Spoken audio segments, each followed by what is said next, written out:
Pessoal, então boa noite novamente. Estamos aqui no nosso retorno, depois de quase 3 meses, né? Estamos ainda na pandemia, mas adotando as cautelas, os cuidados necessários. E essa pandemia, espiritualmente falando, nós sabemos que tem uma finalidade, né? Nós sabemos que ela converge para o nosso progresso espiritual. Nós não sabemos exatamente, não sabemos como que isso vai se dar. Mas isso está no Livro dos Espíritos, quem teve a curiosidade de pesquisar, quando Kardec vai falar da lei de destruição. Lembrando que Kardec trata das 10 leis morais, que são as leis que disciplinam a nossa vida, o nosso existir, e elas têm impacto no nosso corpo físico e na nossa moral, no nosso proceder. E uma dessas leis é a lei de destruição. E dentro da lei de destruição tem um capítulo que é dos flagelos naturais, que são terremotos, furacões, pandemias, tudo que atormenta, tudo que vem para provocar um sofrimento ao homem. E Kardec pergunta, mas por que Deus lança a mão de flagelos em relação ao homem? E eles vão responder mais ou menos assim. Na verdade, ele lança vários meios convidando o homem ao progresso, só que esses meios muitas vezes não são aproveitados pelo homem. Quando não se dá esse aproveitamento dentro de um tempo que a providência divina estabelece, dentro de regras divinas, nós não aproveitamos esse tempo, o que acontece? Vem então esses flagelos para poder o quê? Acelerar o nosso progresso, que nós já deveríamos ter conquistado por outros meios menos doloridos. É isso que está na lei de destruição. E eles vão falar que o que nós conquistaríamos em séculos, mas vindo os flagelos, nós vamos conquistar em alguns anos. Isso está lá em 1857 no Livro dos Espíritos. É uma explicação teórica, né? É claro que os detalhes, os pormenores, nós não temos conhecimento ainda, né? O Dr. Bezerra Menezes disse lá, por meio do médium de Valdo Franco de Curitiba, lá no início da pandemia, na Conferência Espírita, que nós saberíamos, mais ou menos isso, né? Iríamos visualizar o resultado de tudo isso no futuro. Mas ele não disse nada além do que já se encontra no Livro dos Espíritos, né? Então nós espíritos temos que ter isso. E claro, dentro de todas as circunstâncias, dos medos, das dores, nós temos que manter a fé e manter sempre a convicção de que existe uma força divina que nos governa. Isso é fundamental, né? Nós espíritos não podemos ter uma infantilidade no trato com as coisas divinas, como outras religiões, outras pessoas que desconhecem ainda, sem falsos paternalismos da divindade, né? Porque Deus é o Deus de todas as criaturas. Então nós temos que ter isso em mente, né? Então eu resolvi falar um pouquinho sobre isso para nós nos situarmos, né? E eu também trouxe uma dica de leitura. É um livro muito famoso, é um clássico da nossa literatura, mas eu reli agora e ele, toda vez que eu releio esse livro, me causa impacto, porque é um livro muito rico de informações, que é o livro Boa Nova, do Humberto de Campos. É um livro antigo e é um livro que nos convida a uma reflexão profunda sobre a vida. Toda vez que nós lemos, nós tiramos algo dele. Mas é interessante que o Humberto de Campos se propõe a trazer o que para nós? Porque nós temos os evangelhos, né? João, Marcos, Lucas e Mateus. E é claro que eles trazem poucas informações. No fundo, são poucas informações. E algumas obras do Chico, que vieram por ele, tiveram esse propósito de complementar os evangelhos. Podem reparar isso. Esta é uma das obras. Então aqui, o que Jesus fazia às vezes à noite na casa de Simão Pedro? Né? O que ele fazia depois das bem-aventuranças? Ele se reunia com os discípulos. O que ele conversava depois que ele ensinou as bem-aventuranças? Por exemplo, aí ele vai contar esses pormenores, esses detalhes, que são tão ricos de informações como os próprios evangelhos, sem exagero. Então o livro deve ser lido e relido muitas e muitas vezes, né? Então existem várias circunstâncias da vida de Jesus aqui, de alguns dos seus feitos, dos seus ensinamentos, né? Sempre à luz da doutrina espírita. Então é um livro que vale a pena. Eu gosto muito desse livro. É isso então. Então vamos fazer um rápido resumo aqui do nosso estudo, né? Desse recomeço dos nossos estudos. Então nós estamos estudando uma coleção que é a obra do André Luiz. É uma coleção muito rica de informações, muito rica de conteúdo espiritual. Ali não tem um parágrafo da obra, eu ouso dizer que não existe um parágrafo que não tenha um ensinamento. Não existe. Às vezes tem uma linha, e esta linha contém um ensinamento primoroso. Esta é a obra do Espírito André Luiz. Sem dúvida, uma das obras mais importantes, se não for a mais importante, depois a própria codificação, na minha opinião particular. Porque realmente não é obra de um espírito. Nós falamos, do André Luiz, mas não é do André Luiz. Ele é apenas o repórter, né? A obra, os 13 livros, elas são um repositório de um vasto conhecimento espiritual. Esta é a obra do Espírito André Luiz. Quantos mentores que vão desfilando ao longo da obra, quantos instrutores, quantos espíritos também ignorantes que vão passando conhecimento, de certa maneira, para todos nós aqui. Então esta é a obra, esse é o propósito da obra do André Luiz, temos que ter isso em mente, né? Eu fui lá no nosso lar, fazendo um rápido resumo ainda, né, nos prefácios que o Emmanuel nos traz, e ele vai dizer ali, em certo momento do prefácio, que há muito desejamos trazer isso lá no livro Nosso Lar, lá no primeiro, né? Desejamos trazer ao nosso círculo espiritual alguém que possa transmitir a outrem o valor da experiência própria, com todos os detalhes possíveis à legítima compreensão da ordem que preside o esforço dos desencarnados laboriosos e bem-intencionados nas esferas invisíveis ao olhar humano, embora intimamente ligadas ao planeta. Então, o propósito da obra é trazer informações dessas comunidades que atuam proximamente a nós, como a colônia Nosso Lar. Então, nós temos lá vários instrutores, vários espíritos que se organizam para também ajudar os que se encontram aqui encarnados. Então, esse é o propósito principal da obra, né? Mais adiante no prefácio, ele vai nos lembrar o seguinte: André Luiz vem contar a você, leitor amigo, que a maior surpresa da morte carnal é a de nos colocar face a face com a própria consciência, onde edificamos o céu, estacionamos no purgatório ou nos precipitamos no abismo infernal. Vem lembrar que a terra é oficina sagrada e que ninguém a menosprezará sem conhecer o preço do terrível engano a que submeteu o próprio coração.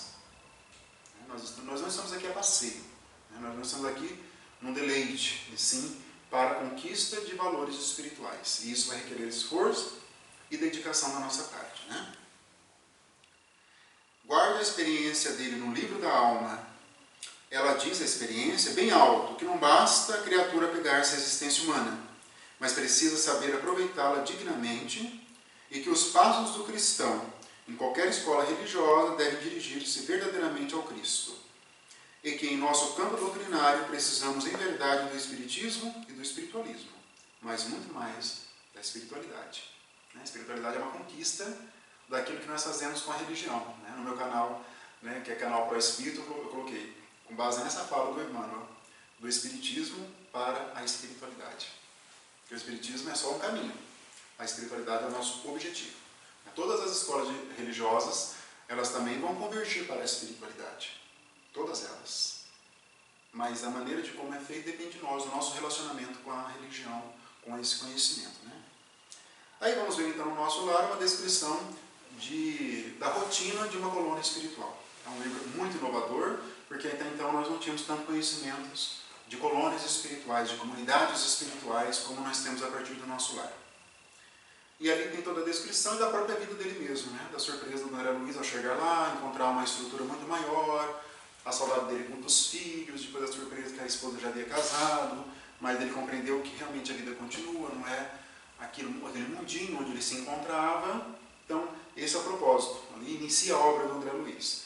Aí na segunda obra, nós já lemos, Os Mensageiros, nós temos então algumas atividades também que vão ser desenvolvidas aqui já na crosta por parte desses desencarnados laboriosos do bem, como diz o Emmanuel, né?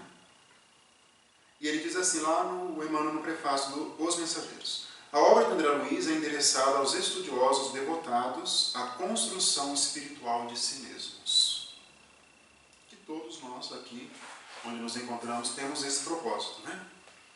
De construir espiritualmente, dentro de nós, esses princípios divinos, né? No entanto, o que nos leva a gravar este prefácio singelo não é a conclusão filosófica, mas a necessidade de evidenciar a santa oportunidade de trabalho do leitor amigo nos dias que correm. Trabalho no sentido mais amplo que nós possamos compreender em favor da obra divina. Aí ele vai colocar: felizes os que buscarem na revelação nova no Espiritismo o lugar de serviço que lhes compete na terra, consoante a vontade de Deus. Não é só uma doutrina filosófica de conhecimento, leis morais, de onde nós viemos, para onde nós iremos, da justiça divina. É muito mais. A partir disso, nós vamos pautando o nosso comportamento dentro desse conhecimento. Por isso que ele fala que é uma oficina, a terra é uma oficina, nós vamos trabalhando, né? Vamos evoluindo dentro do nosso processo evolutivo, vamos contribuindo com outras pessoas também no seu progresso, seja dentro do movimento espírita, seja fora do movimento espírita, onde nós nos encontramos pelo comportamento, em auxiliar ao próximo, esse auxílio também compreendendo de todas as maneiras que nós possamos compreender o que seja realmente um auxílio ao próximo, né?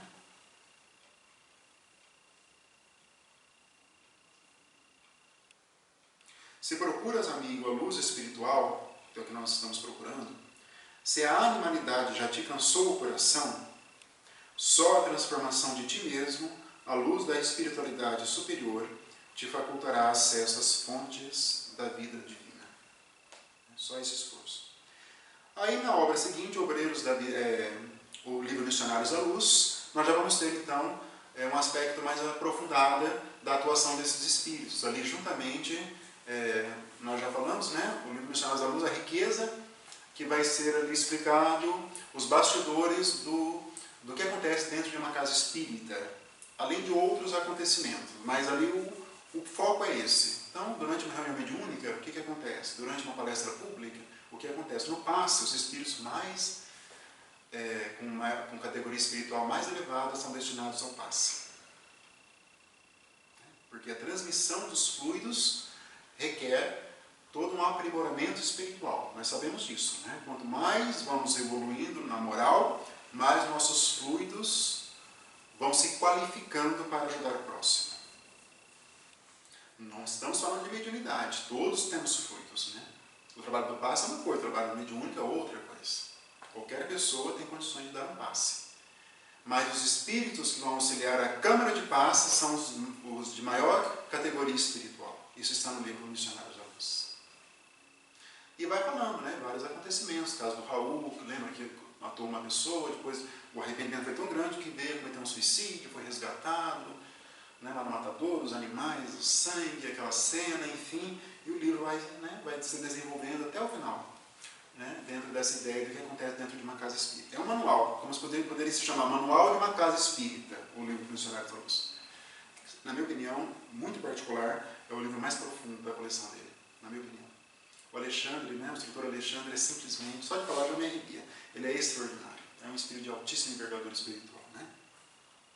Aí nós temos em seguida o livro Obreiros da Vida Eterna, que é um livro também bastante interessante, né? Lá no prefácio ele diz rasgando véus, né? O Emmanuel. O Espiritismo começou o inapreciável trabalho de positivar, né, de confirmar a continuação da vida além da morte, fenômeno natural do caminho de ascensão. O Espiritismo tem um conhecimento muito amplo da vida além da morte. Nenhuma outra doutrina ou nenhuma outra religião consegue nem se aproximar do conhecimento que o Espiritismo proporciona, né? E vamos ver ali então a descrição daquela casa, Fabiano de Cristo, que ela se move, né? Nós temos durante a obra do André Luiz várias informações sobre essas instituições, colônias, instituições. Vemos lá no livro Memórias de um Suicida uma colônia de penitência, né? Penitenciária. Então tem várias possibilidades para onde nós iremos de acordo com as nossas obras no plano espiritual. E depois, na segunda parte do livro, tem aquela descrição do auxílio que a equipe espiritual dá para 5 espíritos no seu processo de desencarnação. E cada um deles tem uma religião, ou nem tinha religião. E ali que é interessante, vamos ver então qual que é o impacto desse conhecimento em cada um. O católico, a evangélica, a médium espírita dedicado, o outro espírita nem tão ainda dedicado, tem de tudo ali. E vamos ver então o impacto disso, né? Na quinta obra temos um mundo maior, né? E ali no prefácio o Emmanuel vai dizer logo: a missão de André Luiz é, porém, a de revelar os tesouros de que somos herdeiros felizes na eternidade, riquezas imperecíveis em cuja posse jamais entraremos sem a indispensável aquisição de sabedoria e de amor, né? Que se faz por meio da reforma íntima, do autoburilamento, né? O nosso processo evolutivo se dá com duas vertentes. Pelo conhecimento, no sentido mais amplo das ciências, o conhecimento de tudo, né? Do que é visível, da ciência, da matéria, e do conhecimento do espírito, pelo amor. Né?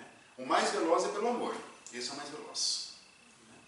Então, quanto mais nós desenvolvermos essa capacidade de amar o próximo, mais nós estamos progredindo. Né? E nós vamos ver várias situações também de auxílio aos encarnados aqui no livro, no mundo maior. Né? Vamos ver aquele encontro do André Luiz com a avó dele, lembra? Naquela parte finalzinha, numa região de trevas, de sofrimento, lembram disso? Ele vai se preparando, né? Ali nós vamos ter alguma noção mais aprimorada do que são regiões de sofrimento ali no umbral. Começa no umbral, no nosso lar, o umbral começa a ser brincadeira de criança perto do livro Libertação.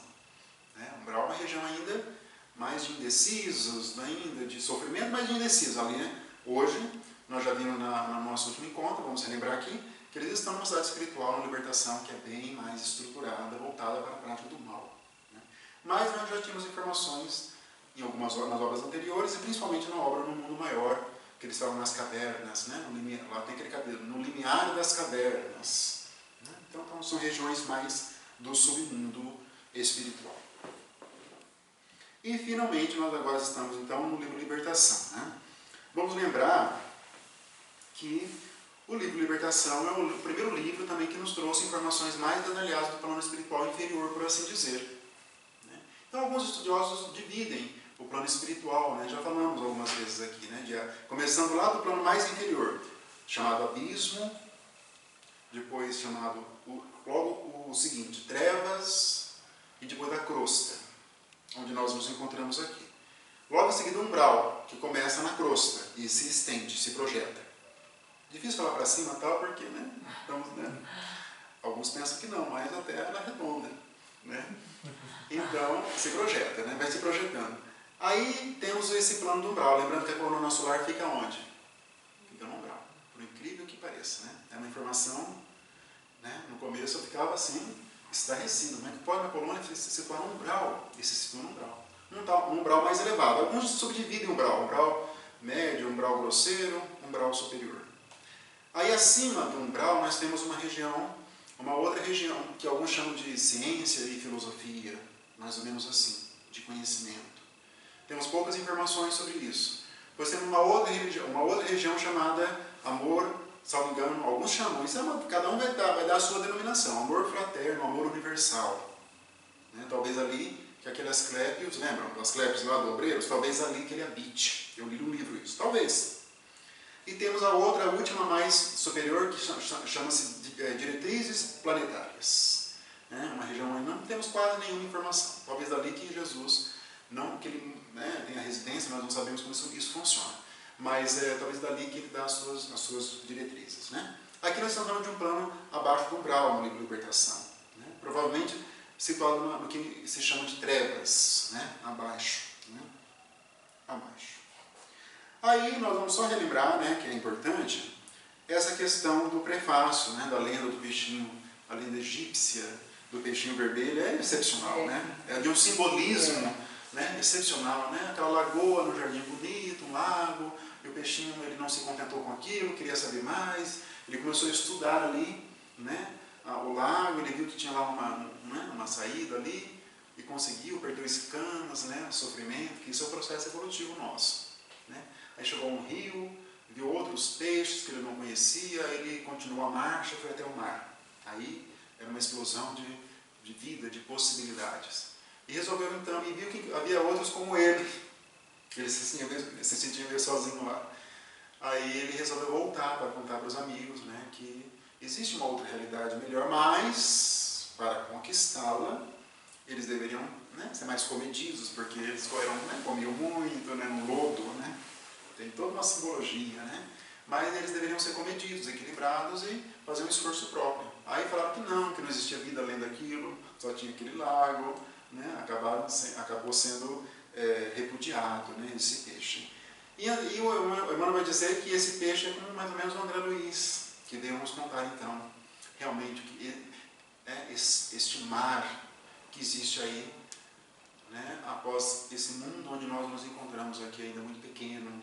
O plano nosso dos encarnados é um plano de provas e expiações, mas existem ainda outras camadas, isso falando da Terra. Né? Existem outros planetas muito mais à frente que o nosso. Desde Kardec fala muito sobre isso, os outros espíritos também falam sobre isso. E esse peixinho, então, veio contar, e André Luiz tem esse propósito também aqui, de nos alertar sobre isso. É uma parábola muito bonita, né? Com muito conhecimento. Né?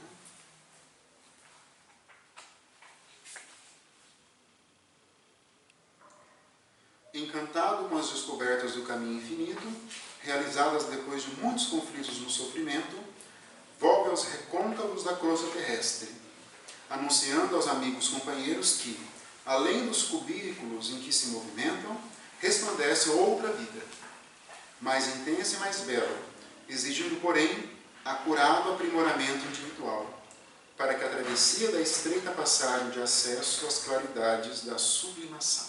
Então, acurado aprimoramento individual. Né? Lutar contra as nossas imperfeições, todos nós temos ainda, né? Nosso ciúme, raiva, ódios, rancores, indisciplinas, desesperos, tudo isso é ruim. E cultivarmos, né? Fé, determinação, amor ao próximo, compreensão dos desígnios de Deus, isso, né, é o acurado aprimoramento individual a que Emmanuel se refere aqui. E finaliza, né, com o ensinamento de Jesus. A cada um será dado de acordo com as suas obras. Isso é da lei divina também. Né? Ninguém terá o descanso eterno, como pregam algumas denominações. Né? Aí nós iniciamos a leitura do livro. Né? Qualquer dúvida, lembre que vocês podem, ou comentários, né, relembrar.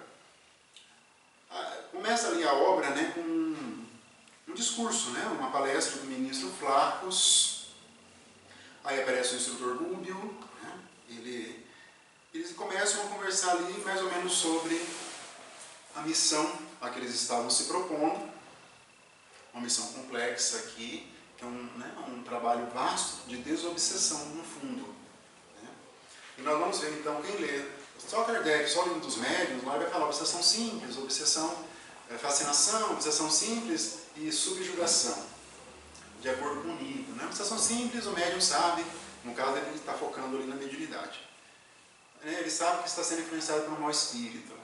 Na fascinação, ele tem uma dúvida, mas ele se deixa influenciar pelo mau espírito. E na subjugação, há um controle maior da personalidade do médium.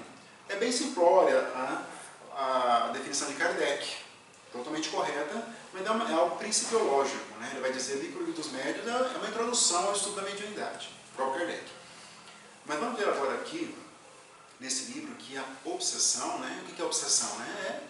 É a interferência de um espírito sobre um outro espírito, seja encarnado ou não. Predominantemente é quando há um espírito desencarnado, né, em relação ao encarnado. Vai impondo as suas ideias, vai convidando a prática do mal e outros fatores que vão prejudicando a vida do obsidiado. Mas aqui temos um vasto complexo, um vasto processo de obsessão, altamente complexo, que envolve a Margarida, que envolve, né, todos esses personagens, né, Gregório e todos os outros. E aí a história vai desenrolando para poder desenrolar esse processo obsessivo. Essa é a história. Né? Vamos ver um Gúbio ali altamente observador de tudo que acontece e depois ele começa a trabalhar para resolver a situação. Né? Resumindo, essa é a trajetória do livro Libertação. Né? Só relembrando alguns poucos parágrafos aqui, teve esse do ministro Flacos, que ele fala da força mental, que é uma coisa que todos nós temos, é uma das faculdades nossas e talvez nós ainda não estamos utilizando corretamente. É algo que me chamou a atenção nessa releitura que eu fiz. Ele diz assim: o espírito humano lida com a força mental tanto quanto maneja a eletricidade, com a diferença, porém, de que, se já aprende a gastar a segunda, a eletricidade, no transformismo incessante da Terra, mal conhece a existência da primeira, da força mental, que nos preside a todos os atos da vida. Então, a força mental é uma força criadora, que Deus nos outorgou como seus filhos. Então, é ela que nos dá disciplina, nos dá um senso de ordem, nos coloca como emissários da divina vontade. Isso é força, né? Eu quero progredir. Eu conheço agora a lei da evolução, eu conheço a lei do progresso, Então agora eu quero progredir. Eu vou usar o quê? Força mental. Isso é força mental. Isso é disciplina. Ah, mas eu caí. Ah, mas eu não vou conseguir. Não tem problema. O importante é que você, né, que nós insistamos. Isso é força mental. Observem aqui, né? Preside a todos os atos da vida, né? Seria vontade, né? Uma vontade bem dirigida, bem determinada, que vai refletir em todos os aspectos da nossa vida, né? Isso é força mental. E a vontade, ela pode estar direcionada para qualquer lado. Né? Qualquer, de acordo com a predisposição de cada um, para o mal, para o bem. Como a energia também. Que você pode usar de várias formas. Exatamente. Uhum. Eu prefiro assim a palavra, particularmente, fluidos. Não, eu digo energia elétrica. Ah, entendi. Você, a energia... Que tá... Entendi. Que ele faz a comparação aqui. A comparação. Entendi. Uhum. Perfeito, é isso mesmo. Ele vai dizer assim, a rigor, portanto, não temos círculos infernais, de acordo com os figurinos da antiga teologia, onde se mostram indefinidamente gênios satânicos de todas as épocas. Nós não temos essas regiões, nós sabemos no sentido de perpetuidade, de inferno, que Deus criou o inferno onde ele é dirigido por Satanás, e lá serão encaminhados os espíritos culpados. Mas nós temos regiões, né? O que acontece? Não é que não existe da maneira de como a teologia tradicional explicou. Mas existem regiões de sofrimento, purgatoriais, né? Estão no momento de se acertar com as leis divinas. Mas elas não são eternas. Deus não criou essas regiões para maltratar os seus filhos. Elas são criadas pela mentalidade de cada um. Isso que é importante que nós saibamos. Senão vamos confundir, não vamos saber, né, explicar. Né? Purgatório, nós chamamos de umbral. Mas para a Igreja Católica, o purgatório ele é ad eterno. Quem for para o purgatório nunca mais sai dele. Nós não temos isso. Né? Por mais que essas regiões elas têm essa destinação de receber aquele culpado, mas ainda assim a estadia deste espírito culpado é temporária. Assim como é nas esferas superiores do nosso lar. Uma hora vão ter que progredir e sair da esfera de nosso lar. Tudo é um dinamismo. Né? Tudo é um dinamismo. Até chegar no status de espírito puro, como Jesus. E mesmo assim o processo, como diz no Livro dos Espíritos, o nosso processo é quase infinito. Está aqui. Quase infinito. Então, nada é realmente estanque, como muitas religiões pensam, né, na sua infantilidade. Aí vai falar, né, dessas criaturas desesperadas e insubmissas criam zonas de tormentos reparadores. Né? E alguns desses espíritos se auto-intitulam juízes desses lugares. Eles chamam para si o direito de distribuir aquilo que eles chamam de justiça. Eles colocam-se em governo do mundo. Eles se sentem traídos, né? Pelo que eu percebi. É como Vários. se sentissem traídos por Deus, né? Exato, eles não conseguem ainda compreender a bondade divina em razão dos seus caprichos, do seu egoísmo.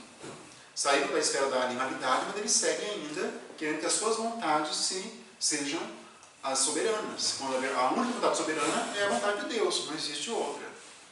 Né? Não há nada assim. Só que Deus não impõe, Ele convida a reforma. Repararam essa sutileza da bondade divina? Jesus nunca impôs absolutamente nada. Ele só convidou. Ao contrário de Moisés, que impunha uma lei muito rígida, tirânica, nos seus fundamentos do judaísmo antigo. Jesus é libertador.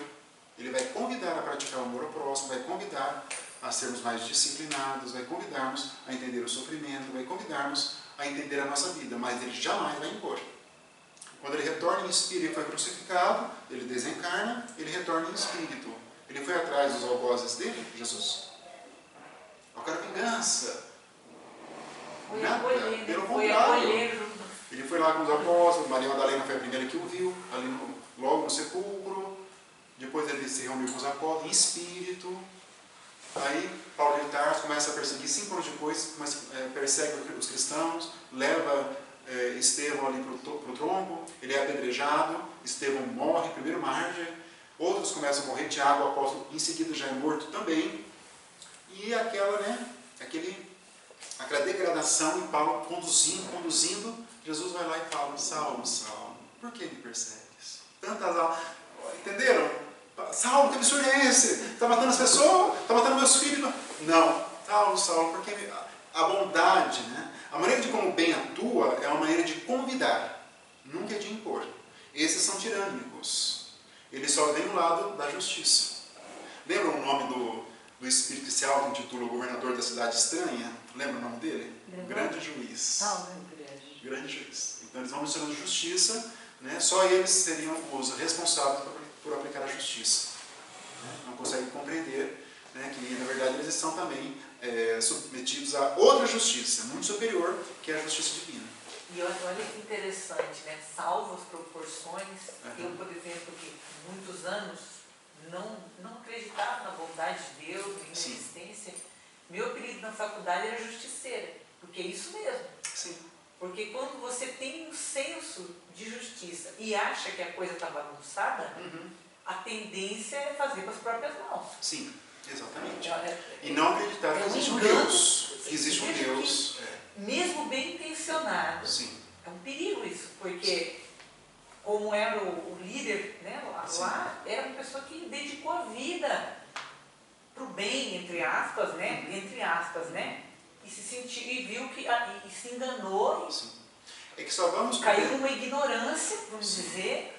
A providência divina, nós vamos compreendê-la se nós entendermos que existe um amor, e esse amor, ele está submetido a uma lei, que é a própria lei divina, mas se houver violação dessa lei, existe uma punição voltada à reeducação do espírito. Temos que entender isso. Senão não vamos entender porque existem crimes, homicídios, estupros, situações tenebrosas na sociedade. Não vamos entender isso. Existe a reparação. Existe ela a reparação. Não é imediata como mas a reparação está dentro da bondade divina. Sim. Quem retira isso da bondade vai se tornar uma pessoa ateia. Sim. Vai se tornar uma pessoa ateia. Mas como que Deus permite que crianças morram, jovens, crianças são assassinadas? Como crianças têm câncer com 2 anos de idade? Como que existe Deus? Como ele falava lá, né? Lá na lei dos homens você se safou, mas aqui nós vamos te pegar. Que era o que o que eles falam. Isso é que o líder, né, falou, né? O que eles usam para poder atormentar e poder já intensificar o sentimento de culpa que esses espíritos têm. Né? Eles atuam nesse lado, né? Lembra, tem uma frase aqui do Flávio, ou do Gúbio, né? Que Deus age por mais ou menos isso, né? Por uma aparente injustiça, aplicando a sua justiça. Mais ou menos isso, né? Mas temos que compreender, desenvolver esses raciocínios melhores, né? De como compreender essa justiça divina. Que é tão importante que Kardec escreveu o livro, o 4º livro, né? O Céu e o Inferno, ou a Justiça Divina, segundo o Espiritismo. Aí tem um discurso muito bonito desse ministro, nesse capítulo 1, nós já lemos no nosso último, né? Praticamente boa parte dele.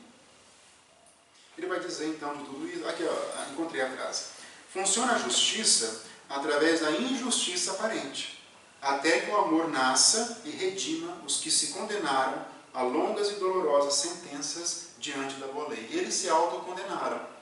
Aí se não tivessem aqueles espíritos que vão aplicando a pena, lembra o momento do julgamento, daquela que matou 4 filhos e marido e se transformou numa loba, lembram disso?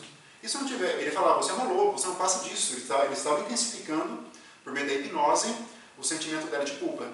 E se não tivesse esse juiz, entre aspas, ela ia também se culpabilizar e ia também sofrer todas as consequências dos seus homicídios. Entenderam? Ele se colocou ali, né, entre Deus e ela, né, esse espírito que se auto-identificou como juiz. Né? Mas essa é a injustiça aparente.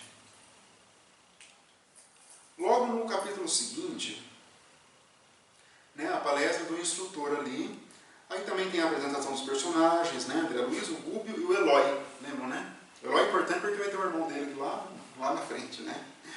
O Eloy também está com o André Luiz ali, participando para poder conhecer um pouco mais como funciona. Né? O André Luiz aqui ele é um aluno, mas já está ali também atuando, né, colocando a mão na massa ali. Né? Vamos ver essa evolução do Espírito André Luiz aqui nesta obra.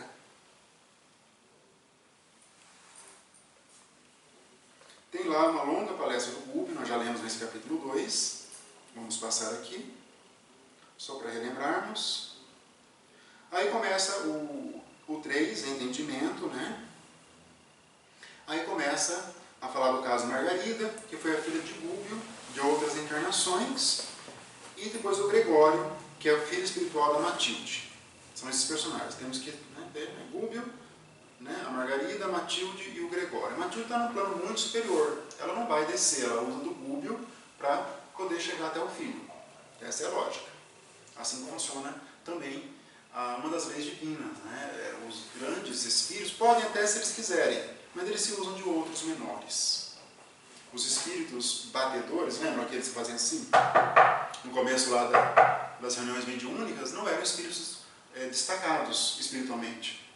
Só que eles eram utilizados pelos espíritos benfeitores. Mas o benfeitor não vai lá fazer isso. Não convém. Entenderam? Ele usa de outros espíritos para isso.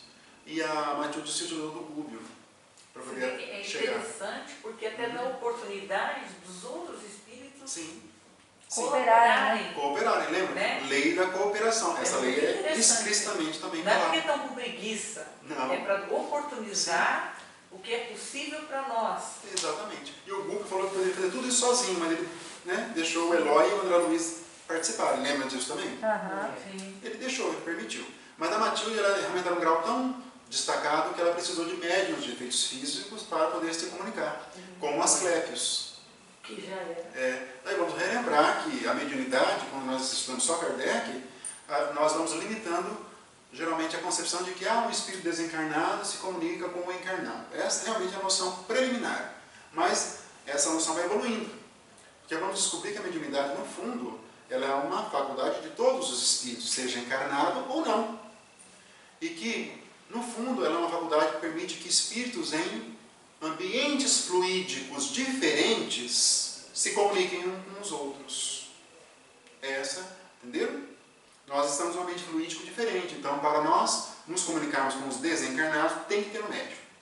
Se não tiver médium, nós não comunicamos dentro da tese espírita. Nós não comunicamos. E lá também, a Matilde está num outro patamar e fluídico. Para ela se comunicar ali no nosso lar, que fica no umbral, ela precisou de médiums de efeitos físicos, espíritos desencarnados. E assim que funciona. Tá? É uma noção mais aprimorada de mediunidade. Porque é muito estranho nós lermos um livro onde existe uma reunião mediúnica só entre desencarnados. É muito estranho isso. Mas quando nós sabemos que são planos fluídicos diferentes, tudo fica muito fácil. Tudo fica muito mais claro, para todos nós. Eles estão num templo, lembra? Lá em nosso lar. Eles estão se preparando para os trabalhos que virão em favor do Gregório. São 20 médiuns de materialização. Pensem vocês, 20 médiuns. Aí primeiro se aproxima de um espírito que não é personagem aqui, lembra da história das filhas dela que vão encarnar? E em seguida a Matilde se comunica daí.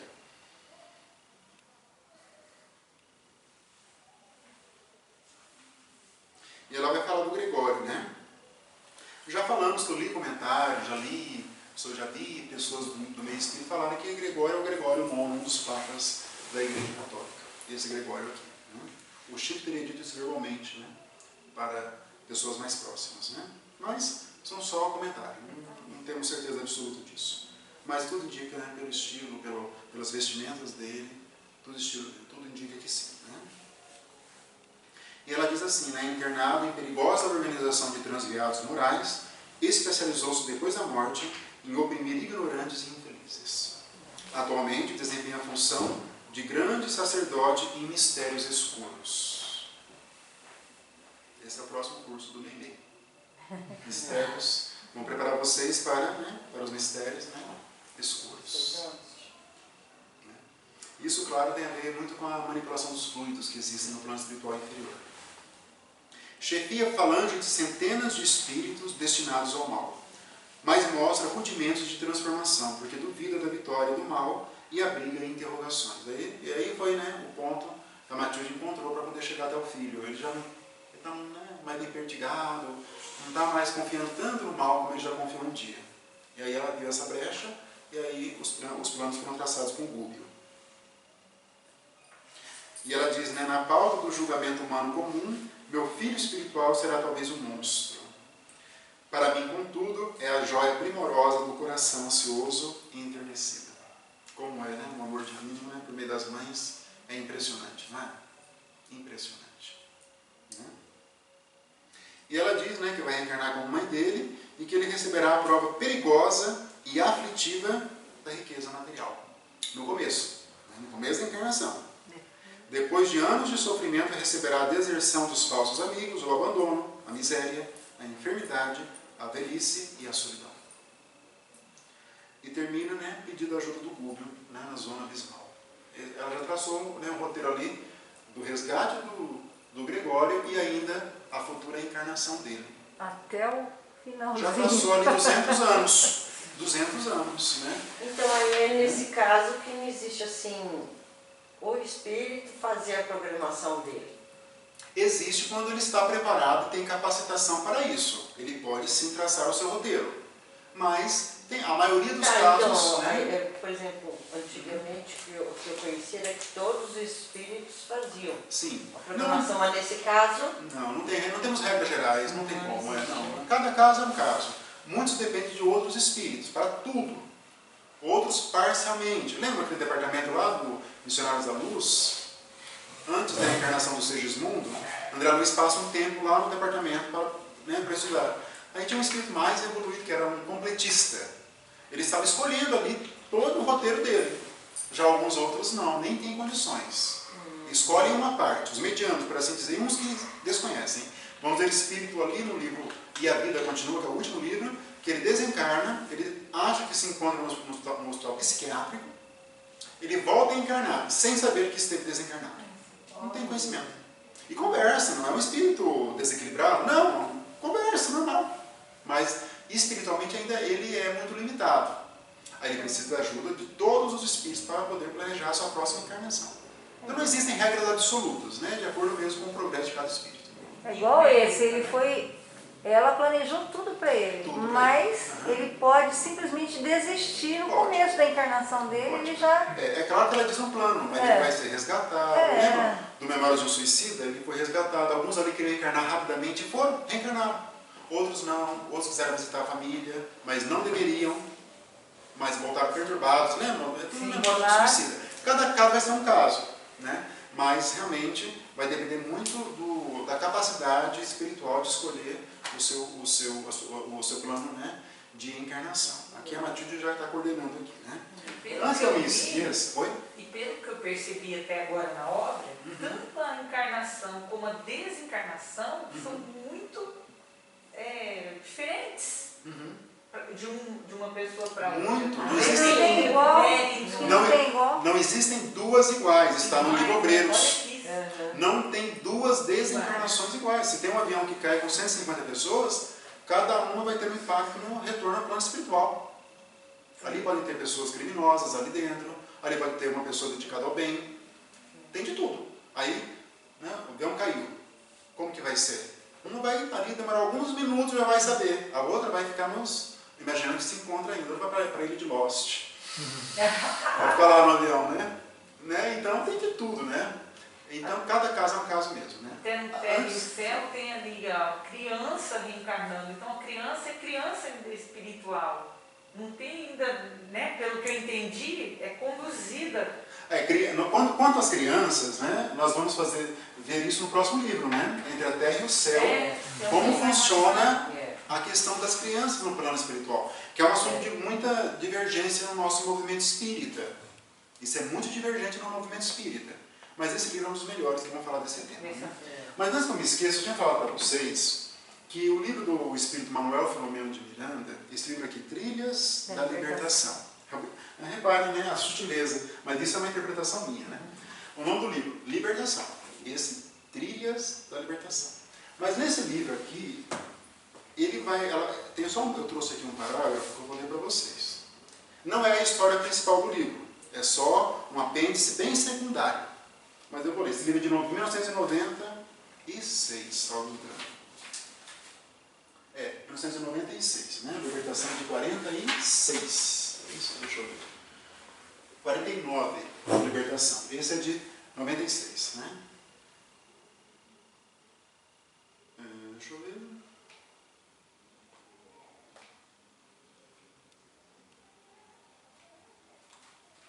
Aqui vai falar... mas não vai falar o nome dela aqui só.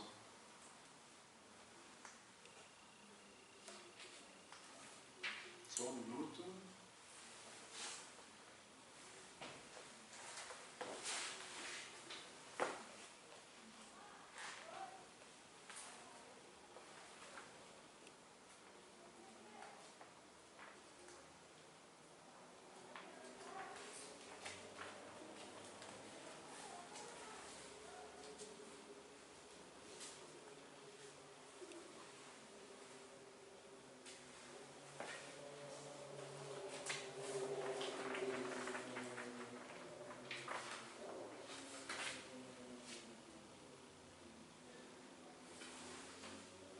Eu não vou achar o parágrafo, mas ele vai dizer aqui que o Gregório ele foi então, né, já adiantando lá no final, né, resgatado pela mãe dele no livro. E aqui vai narrar o que aconteceu depois do resgate do Gregório na região de Trevas. Então vai ser escolhido um novo espírito para ficar no lugar. Então essa é a sutileza da obra, né? Ali continua aqui, né? Vai ficar no lugar do Gregório, lá nas Trevas. Olha. Exatamente. Mas é só algo muito secundário, mas para você ter a ligação dos dois livros. Né? Tem uma ligação. Eu já falei para vocês que, na minha opinião, Manuel Filomeno, ele de certa maneira continua o André Luiz. Né? André Luiz terminou em 68 a obra dele, e ele começa em 70, Manuel Filomeno de Miranda. E vai escrever até 2015, salvo engano, foi onde ele concluiu. Não sei se vai escrever mais, mas talvez não. Ele concluiu a obra dele. Então vocês verem como tem uma sequência. Mas no livro Trilhas, então, vai falar de como aconteceu, né? Depois do resgate do Gregório. Né? E vai falar também que ele só foi realmente resgatado por influência da mãe dele, da Matilde. Não vai falar o nome da Matilde, só vai falar o nome da mãe. Tá? Então é isso, só para lembrar, trouxe para poder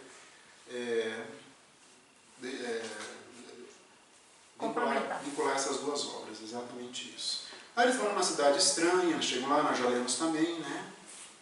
Ministério de Socorro às Trevas, né? Fazem aquela descrição, né? E aí Gulliver vai dizer, não estamos em cavernas infernais, que ainda existe, né? Outra esfera inferior ainda. Mas atingimos grande império de inteligências perversas e atrasadas, anexo aos círculos da crosta, onde os homens terrestres lhe sofrem permanente influenciação. Muita capacidade de renúncia é indispensável a fim de alcançar os nossos fins. Mais adiante, né?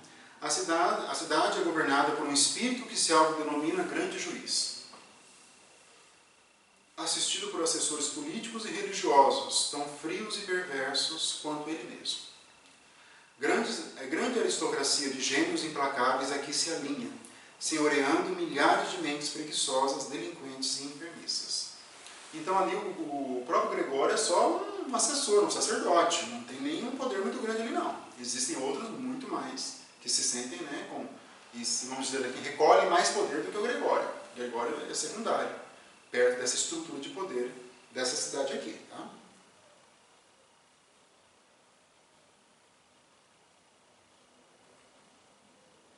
Ele diz que não havia crianças ali, né?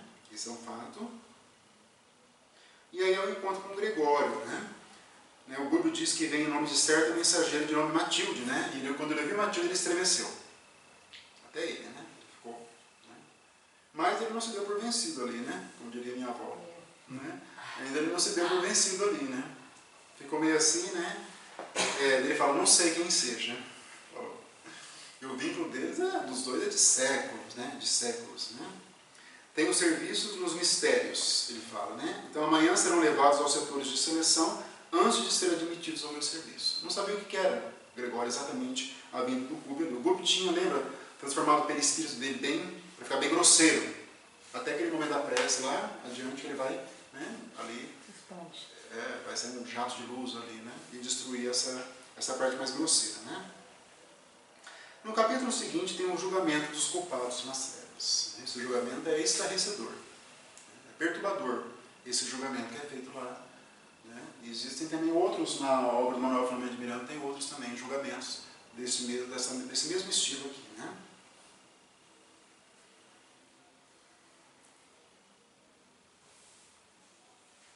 Como que as almas chegam até lá? Tem uma sutileza aqui. Né? Lá no Memória de um Suicida, os suicidas vão se reunindo. existe uma lei, um magnetismo, uma lei de atração, e depois eles são levados lá para o vale dos suicidas. Aqui também existe uma lei de atração, né?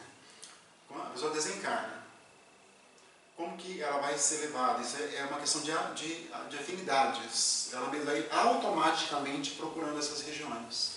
Ela não consegue nem ver, nem estar em outra região.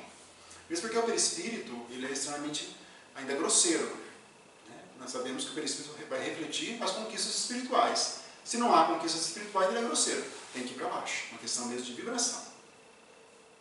De vibração. Não sei se eu estou confundindo as histórias, mas que são tantas, né? No Vale dos Suicidas. Mas é normal. Mas não é esse que a turma está andando ali, de repente vai vir a turma para pegar. Eita, como se fosse uma carrocinha, vamos colocar assim. São soldados mesmo. Para pegar eles e levar e levam para preso.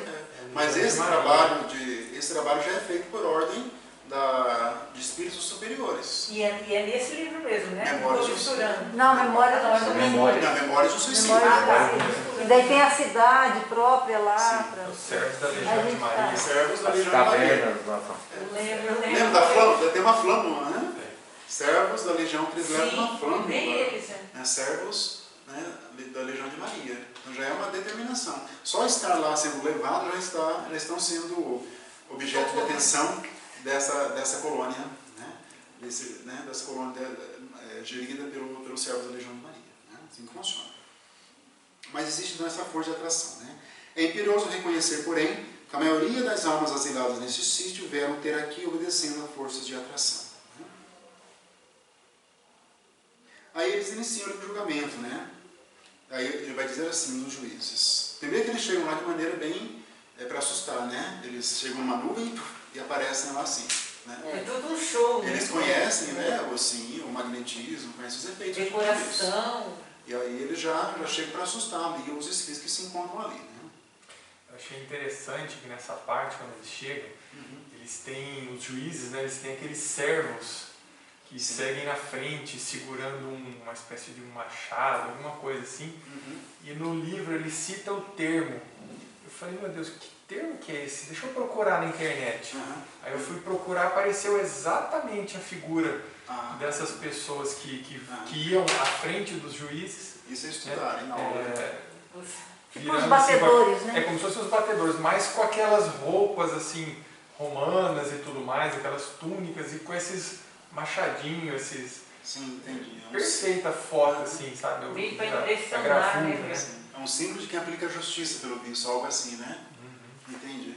Intimidadores, na realidade. Exatamente. Eu não lembro qual que é o termo que ele chama ali, mas é interessante. É igual os juízes mais antigos aqui, né? Um nome vara, né? Vara do trabalho, vara civil, eu trabalho na vara de execuções fiscais. Mas por que chamar vara? Já pararam para pensar? Vara. Porque lá em 1600 e pouco, mais ou menos, né? No Brasil colônia, o juiz ele saía da capital e ia para o interior. E ele ia com uma vara para que ele fosse identificado como sendo juiz. Uma vara especial. Isso gerou, né? Vara do trabalho, vara federal, vara civil. Né? É um símbolo da justiça. Os romanos também tinham isso. Também tinham. Interessante, né? Essa história, né? E ele vai dizer assim, esse juiz, né? Esse espírito que se auto-intitula juiz. Né? Ninguém deu para eles esse poder. Eles se auto-intitulam nessa condição. Conhecem um pouquinho mais e se auto-intitulam. Nem sentença condenatória, nem absolvição gratuita. Esta casa não pune nem recompensa. A morte é caminho para a justiça. Sempre eles usam isso. Não vão falar amor, como, né? A morte é caminho para o amor. Jesus, né? Caminho para o amor. Não, da justiça. Né? Aí diz o Gubbio, né? O julgador conhece a saciedade das leis magnéticas nas esferas inferiores e procura hipnotizar as vítimas em sentido destrutivo, não obstante usar como vemos a verdade contundente. Porque, né, hipnotizar é conduzir o pensamento de uma pessoa. A pessoa vai hipnotizando. Eles usam muito da hipnose. Muito uma série. No Netflix, Freud. Já é muito boa. E tem muitas... Jovem, né?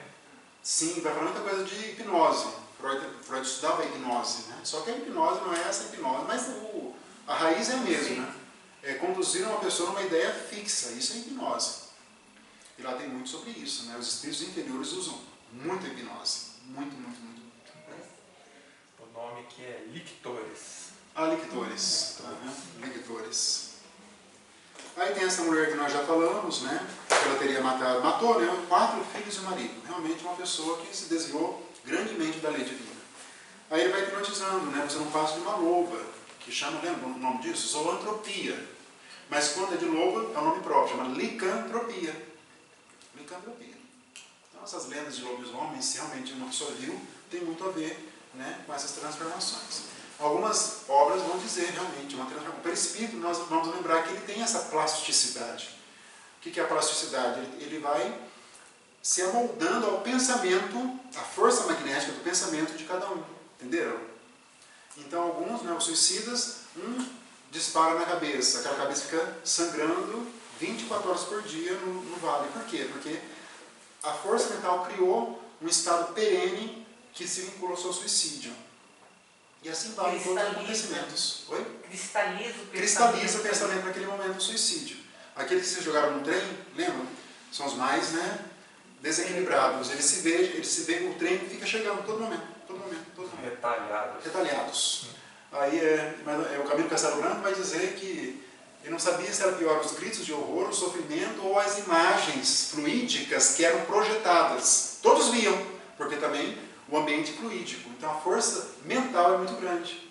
Então toda hora o trem, se joga, né, lá de um precipício. Toda hora vai se vendo jogando no precipício. Toda hora. É um tormento, nós não temos condições de descrever isso. É a força, né? É a força mental de cada um. Né?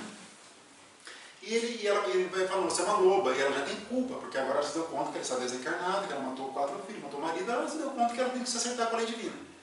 Ele vai magnetizando, né? Você não passa de uma loba. Aí ela vai transformar o perispírito em algo que se assemelha a uma loba. Vocês imaginam a cena, temos só o livro, mas imagina a cena, essa é uma cena muito grotesca, né? Muito grotesca, né? E você vê, a gente tem um certo medo intrínseco de certas imagens, né? Sim, temos, com certeza. Parece que são como se fossem como que é? Tipo um padrão, não é? Um arquétipo. Um arquétipo. Meio que das trevas mesmo, que talvez a gente traga na lembrança, né? Tem certas imagens que, por exemplo, eu vejo um morcego, me dá um medo. Se choca, sim. Talvez uma lembrança. É uma lembrança.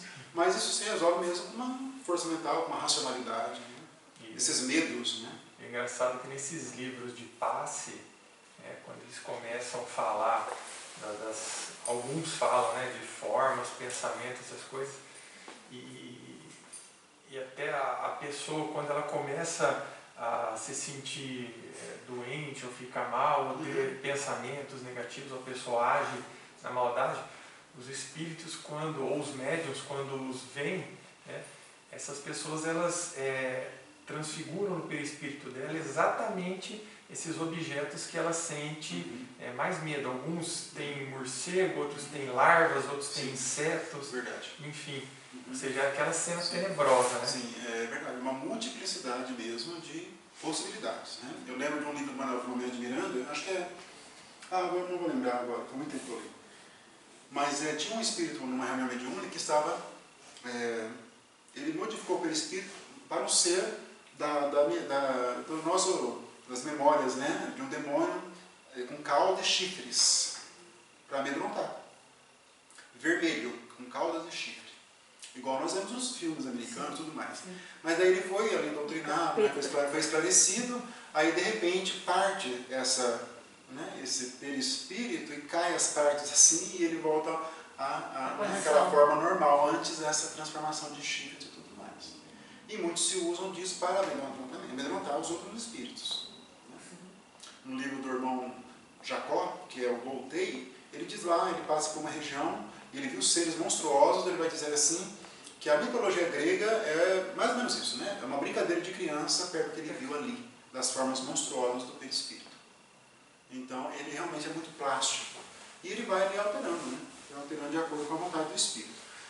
Por meio da vontade indireta, digamos assim, por meio de uma hipnose, ou por meio da vontade direta mesmo. Ele vai se concentrando e na força mental dele vai se transformando naquilo que ele acredita ser, né, uma forma para ele.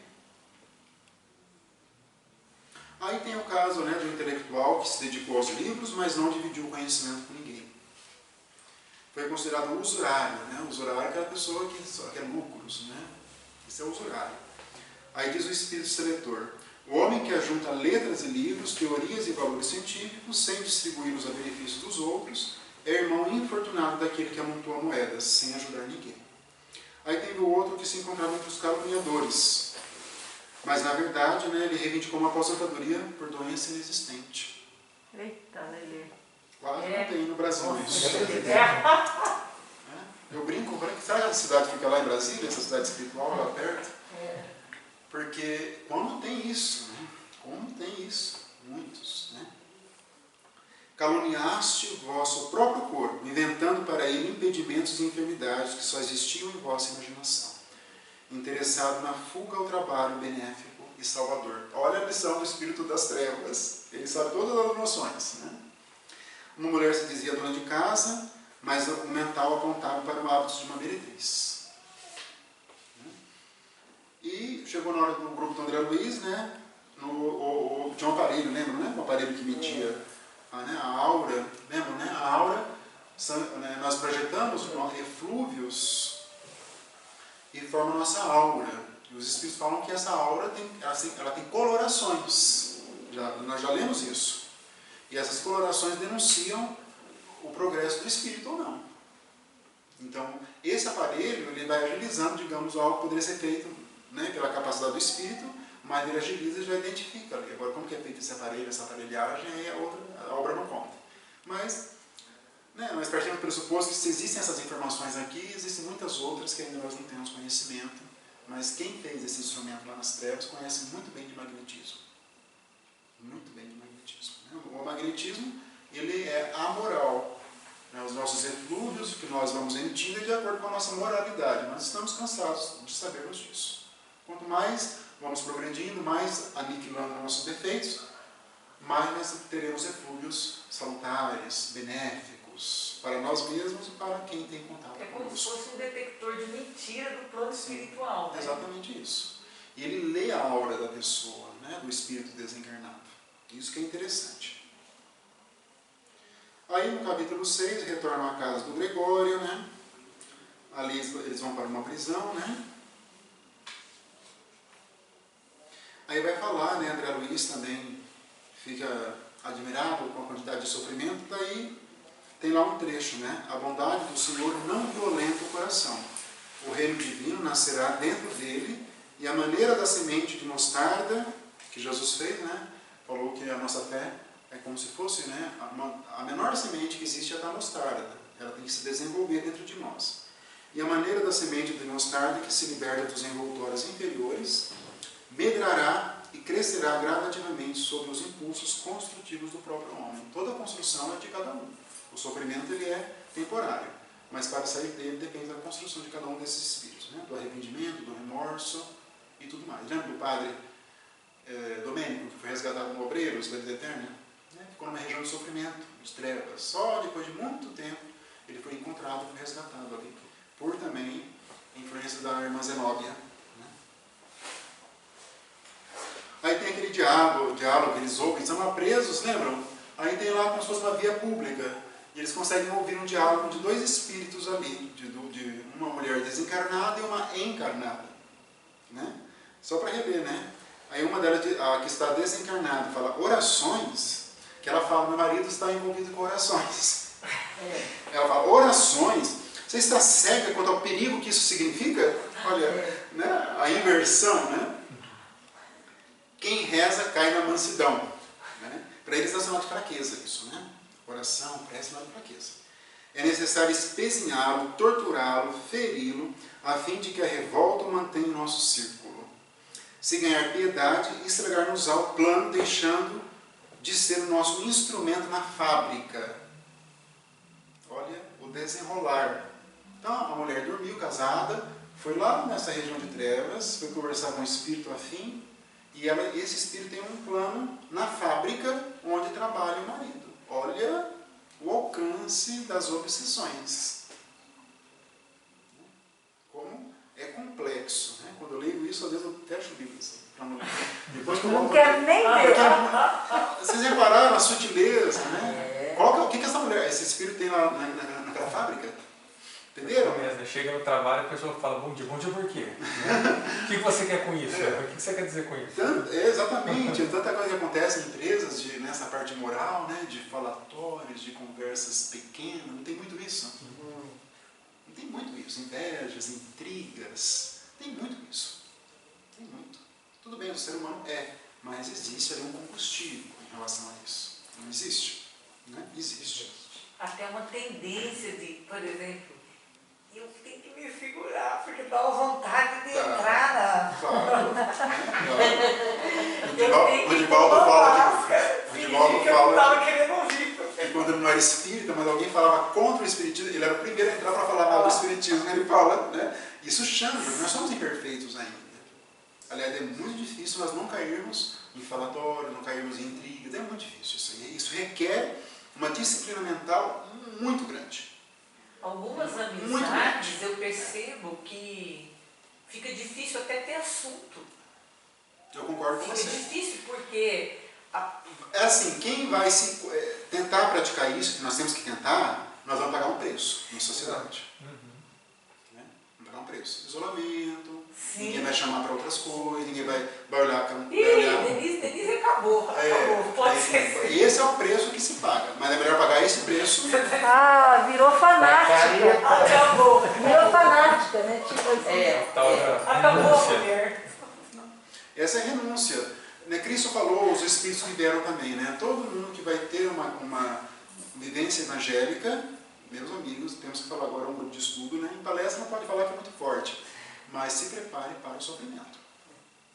Isso está muito claro na obra, né? Na obra espírita, e começou com Jesus. Jesus é o ser mais puro e foi crucificado. Estevão só pregou o que Jesus já havia pregado. Foi morto por lapidado. Meu Deus, o Chico foi assim, muito criticado, em todos os sentidos. Então, quem se dispõe a fazer algo diferente, se encaixar nesse paradigma espírita cristão, se prepara. Porque o ruim, mesmo em família, se você está no assunto, todo mundo fala o que quer. Na hora que você fala, eles acham que você está impondo. Que você quer que ele acredite que existe espírito.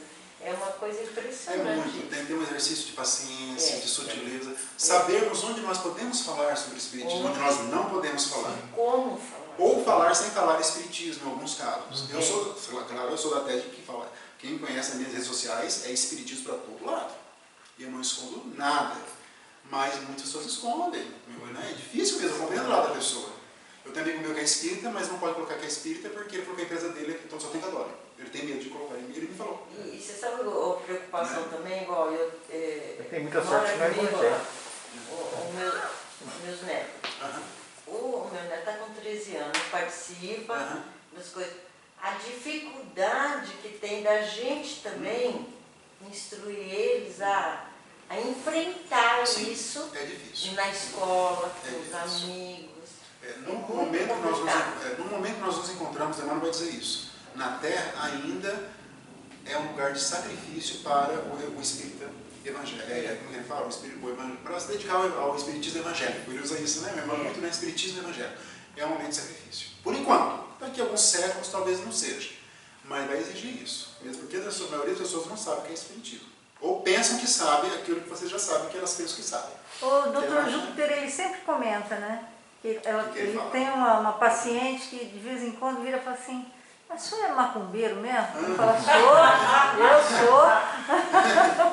Mas pergunta, né? As pessoas acham que nós vamos fazer trabalhos aqui, né? Quando falam, eu vou para casa pro trabalho. Eles acham que trabalho é na esquina, fazer algo para uma pessoa. Eu me lembro numa reunião de família, no Natal, num jantar assim, na casa dos meus pais. Aí todo mundo sabe que eu sou espírita. Aí tinha lá várias famílias ali reunidas. Aí nisso, vamos fazer a prece agora pra gente, né? Vamos rezar agora pra gente começar. Eu gostava. Então tá bom, então vai, né? Comecei, fiz a prece, como a gente costuma fazer aqui numa boa. A hora que eu terminei, né, você vê que tinha a esposa de um primo, um um tio, não sei o que, o pessoal chorando, que se emocionaram. Aí nisso, uma outra personalidade ali, que era católica, extrema, não, gente, agora vamos rezar de verdade, então. Aí Pai Nosso. É cristalizado que tem que ser daquela maneira. Então a gente reza também. É muito difícil. Enfrentar ser espírita na sociedade vai ter muitos padecimentos. Tem que ter coragem. Vai ter muitos padecimentos. Ai, gente, Muitos mesmo. É bom que nós nos conscientizamos disso. A gente fala assim, o Gustavo ficou chato depois que ele... Isso aí é mais normal. Na minha família porque eu faço muitas coisas. Eu tenho muita atividade no espiritismo. Então, todas as vezes que eu saio, tem uma crítica, porque eu só penso no espiritismo. Todas as vezes. Eu não queria só pensar, eu queria ter o comportamento espírita. Isso é mais importante, né? Mas todas as vezes. Marcelo, você não é casado, Marcelo. Você só liga no espiritismo. Isso é pior, né? Casado com 2 filhos. Né? Você só liga pra casa, espírita. Mas os antigos cristãos passaram coisas, gente, mas não tem nem noção do que a gente está passando. Não, porque era fogueira, era leão, era assim, pedra, coisa. O Emmanuel chama de tempos apostólicos. Ficar de ponta cabeça, assim. É o que ele falou pro Chico. São os tempos apostólicos. Não reclama, né? Então, Cristo foi para a cruz, você só foi para a revista Cruzeiro. Falou exatamente isso, né? Aí, naquela descrição, eles viram formas ovoides, lembram? Quando o espírito tem aquela monoideia, ele perde o perispírito humano. Fica uma forma ovoide. Lembram disso? Alguns ficam lá, repararam assim, lá para qualquer um pegar, qualquer espírito. Outros ficam acoplados de um perispírito, outros são usados para sugar literalmente os fluidos de outro. É uma complexidade isso. Mas da forma ovoide é isso, como o espírito ele tem uma monoideia de vingança, de ódio, e ele se fixa tanto nisso, ele vai perdendo a sua forma perispiritual. Então isso também é mencionado aqui. Né? No capítulo seguinte, quadro doloroso, ainda eles estão lá na cidade, fazem as descrições, né? Nós já vimos, o nosso tempo está passando. Né? Aí no capítulo 8 seguinte, o diálogo entre Gúbio e Gregório. Os dois entraram um diálogo bem interessante ali. Né? Um fala uma coisa, o outro fala uma outra, né? Tentando convidá-lo para a prática do bem, até que o Gregório perde a paciência, né? Com o Gúbio, né? E fala para ele: cala-te, insolente, sabe que te posso punir. Ele não aguentou, né? Os raciocínios, né? As sentenças que desenvolveu ali o Gúbio. Né? Aí o caso Margarida, ele fala que ele tem também um vínculo com ela, né? Precisa do alimento espiritual que só ela pode dar. Ele diz assim, o Gregório. Mas ele autoriza então que o Gúbio participe. Ele não acreditou em nenhum momento que o Gúbio ia desintegrar o plano dele. Ele não imaginou isso. Ele permitiu e consegue então essa autorização. Aí no capítulo 9, perseguidores invisíveis, chegam à casa lá. Aí tem aquela história, o Saldanha, que é o dirigente ali dos 60 espíritos que estão ali obsidiando a casa, e a Margarida.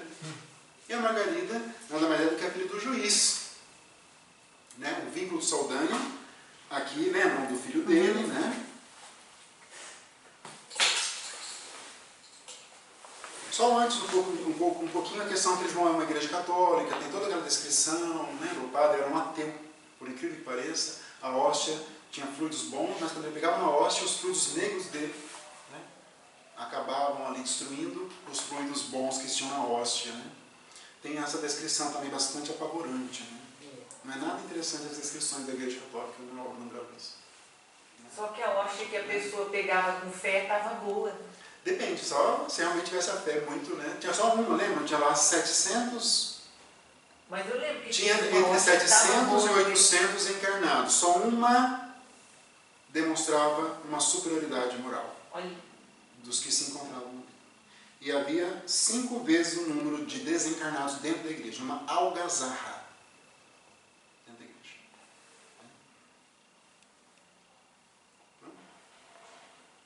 Aí passando ali, né? No capítulo 10, em aprendizado, né? Aí tem um caso Saldanha, para resumir aqui, né? Ele é até um homem amoroso com a família. Né? Temos que entender isso. Não é um criminoso enquanto ele esteve aqui. É um homem normal, pai de família, casado, com filhos, normal, normal.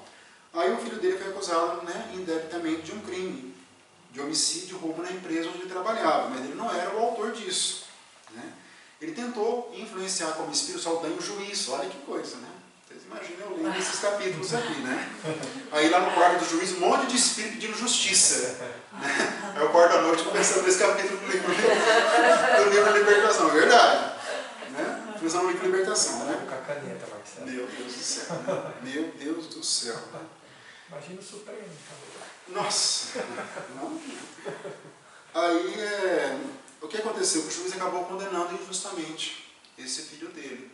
Aí a esposa do Jorge, que é o filho do Saldanha, também entra em desequilíbrio, comete suicídio, e a mãe também morre, desencarna, e vão ficar ali obsediando o filho, de uma maneira, num processo obsessivo dos três. O filho foi encaminhado para que nós chamamos hoje de complexo médico penal, que é um lugar onde vão só criminosos que, além de criminosos, têm problemas mentais, problemas psíquicos. Vocês imaginam um ambiente desse lugar?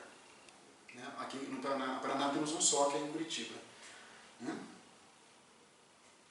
Aí nisso, né,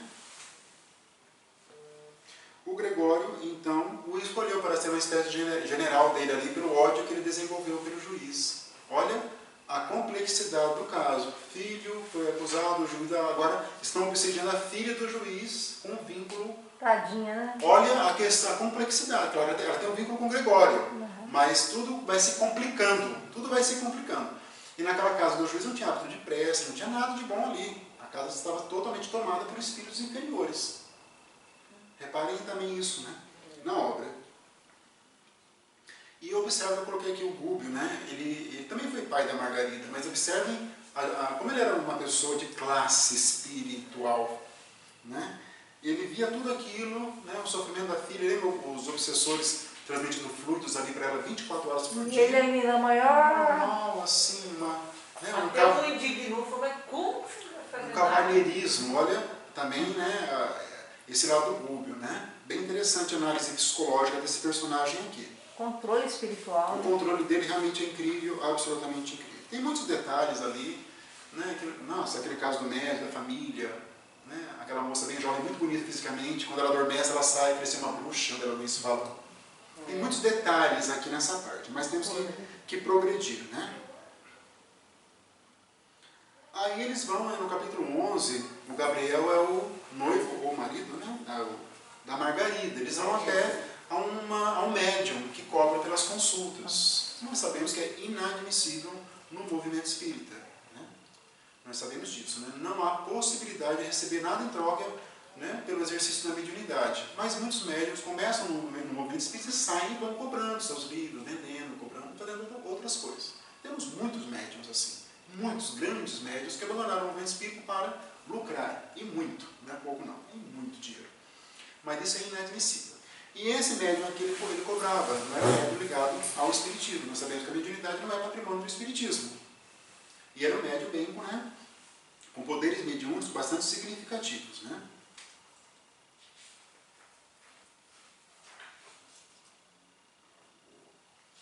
Tem algumas outras descrições das pessoas que seriam atendidas ali, né? Bem interessante também. Né? Aí eles pagam ali a consulta do Gabriel em favor da Margarida, né? E esse professor, que é esse médium, se concentra. Né? Ele se concentra. Repararam isso? Numa força mental muito grande, dirigida para o mal. Né? E as entidades inferiores se alimentam desses fluidos emitidos por esse médium. Nessa concentração dele, que ele faz. Tá? Aí ele se concentra, ele se desdobra. Né? Essa chamada mediunidade sonambúlica, que Kardec chama de emancipação na sua obra O Livro dos Espíritos. Quando o espírito tem ele se desdobra, ele sai, o espírito sai do corpo físico. Existem muitas gradações, alguns conseguem ter uma vivência muito rica, é o caso desse espírito. Ele se concentra, ele não dorme, só que ele consegue ir para o plano espiritual, digamos assim, e lá ele tem contato com os obsessores. Separaram isso? Que nós chamamos de obsessores, ele chama de espíritos que o ajudam. E nisso Saldanha havia conversado com esses espíritos que auxiliam esse médium, falando que não é para atrapalhar, que ele já tem um plano de vingança, E aí esses espíritos falam para o médium desdobrado, que é um caso de psiquiatria, que não tem nada a ver com a parte espiritual. Repararam a sutileza dos raciocínios ali? Ele volta para o corpo dele, abre os olhos e fala, não, o seu caso é só de psiquiatria. Isso é faculdade sonambúlica. E ainda recomendo choques, né? Choques, estavam na época ainda, né? Então, olha a sutileza desse processo, né? Dos processos aqui. Em um dos casos ali secundários, uma pessoa precisava fazer uma cirurgia porque um médico, influenciado pelo obsessor do paciente, estava falando que ele estava de uma falsa cirurgia. Olha onde vão as obsessões. Tem um caso na Filomeno que ele procura um psiquiatra, o obsessor o acompanha até o psiquiatra, e enquanto ele está lá durante a consulta, o obsessor dele, do paciente, está ali manipulando as ideias do psiquiatra. Porque o psiquiatra não tinha nenhuma conquista moral também. Olha, né, a complexidade da influência. Por isso tem a pergunta, né? 421. Os espíritos influem nos pensamentos, palavras e atos.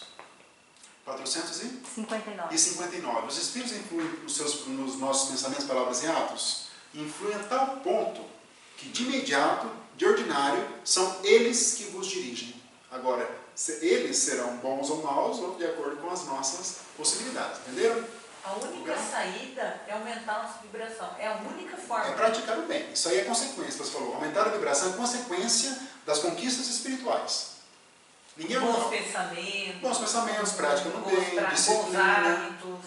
Tudo. Oração diária. Tudo que vai nos favorecendo. Não tem outro jeito, né? Não tem outro jeito. Não há outro jeito. Não tem outra forma. Não há outro jeito. Sintonia com o alto, por preces, meditações. Tudo que nos torna melhores, torna melhor a nossa vibração. Esse é o ponto, né? Esse é o ponto central. Olha aqui, né? Fazendo, né, um gancho. O caminho da oração e do sacrifício é, portanto, indispensável ainda a quanto se propõe dignificar a vida. Né? Não há outro. No capítulo seguinte, o 12, é quando começa realmente o Buda a trabalhar. Até o capítulo 11 ele só vai analisando, descrevendo, participando. Agora ele começa o quê? A trabalhar.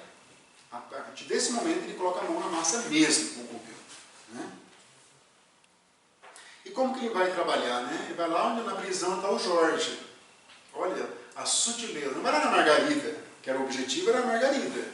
Não. Ele vai pelas bordas. Vai pelas bordas, né? A sopa ali, a sopa fria, a sopa vai se comendo pelas bordas. Ali que ele começa para conquistar o Saldanha, que era o chefe dos 60 espíritos. A sutileza também disso, né? Ali que estava o amor de Saldanha, né? Exato. Ele foi ali a porta do amor. E a dor do Saldanha estava no filho. Ele foi trabalhar a dor do Saldanha. Olha o conhecimento psíquico, psicológico, que eles têm que ter os espíritos, de outros espíritos, do comportamento, da psique mesmo deles, no sentido espiritual disso, né? Aí ele vai fazer aquela prece que eu acho, eu até coloquei, é um dos momentos mais lindos da obra do Espírito André Luiz, uma prece de as lágrimas. E o André Luiz e o Eloy foram as lágrimas. Né? E o Saldanha se recolheu no canto. Ele ficou tão assustado com aquela transformação que ele se recolheu no canto. O André e o Eloy começaram a chorar. Aí, nesse momento que os jatos de luz vieram. E haviam outros espíritos ali que não eram vistos, repararam? Como havia lá no Missionários da Luz, quando desceram com a coroa de turmalinas e colocaram na futura mãe do Segismundo. Esses espíritos não eram vistos, eram de outra categoria espiritual. O Alexandre, quando viu, na minha opinião, ele se ajoelhou perante esses espíritos. Aqui também aconteceu algo semelhante. Esses jatos de luz, eles foram proporcionados por outros espíritos que ali vieram em razão da prece amorosa e calorosa que ele fez. Entenderam a lógica de tudo isso? E ajudou ali, né? Daí no caso a Irene, que é a mulher do Saldanha, e a esposa foram recolhidas para uma entidade, né? Viram isso, né?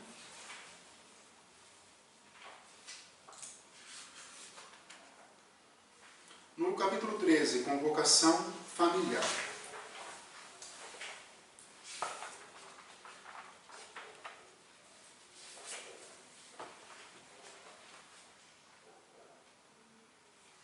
também outra observação, que é um trabalho de desobsessão, que por enquanto não teve a participação de encarnados. É muito difícil o aluno compreender o porquê de uma reunião mediúnica. Né? É muito difícil eles entenderem. Elas ocorrem aqui porque, no fundo, é para o nosso aprendizado. Essa é a primeira finalidade. E é para são experiências que vão nos possibilitando um conhecimento maior da vida espiritual. Isso que é a reunião mediúnica. E vamos auxiliando ali os espíritos que precisam. Mas nós fazemos um trabalho mínimo, porque são pouquíssimos grupos mediúnicos perto da quantidade de sofredores que existem na crosta. Entenderam? Sim. No umbral, nas trevas. Você imagina, aqui falam, né? São milhões de espíritos. Mas o trabalho mesmo é feito pelos espíritos desencarnados, sem a participação de encarnados. Entenderam o que eu quero dizer? O Gúbio, que é um espírito desencarnado, foi lá, ajudou o Jorge, ajudou a Irene, ajudou todo mundo, mas não precisou de nenhum encarnado por enquanto. Só depois que vai aparecer ali a participação de uma equipe mediúnica ali.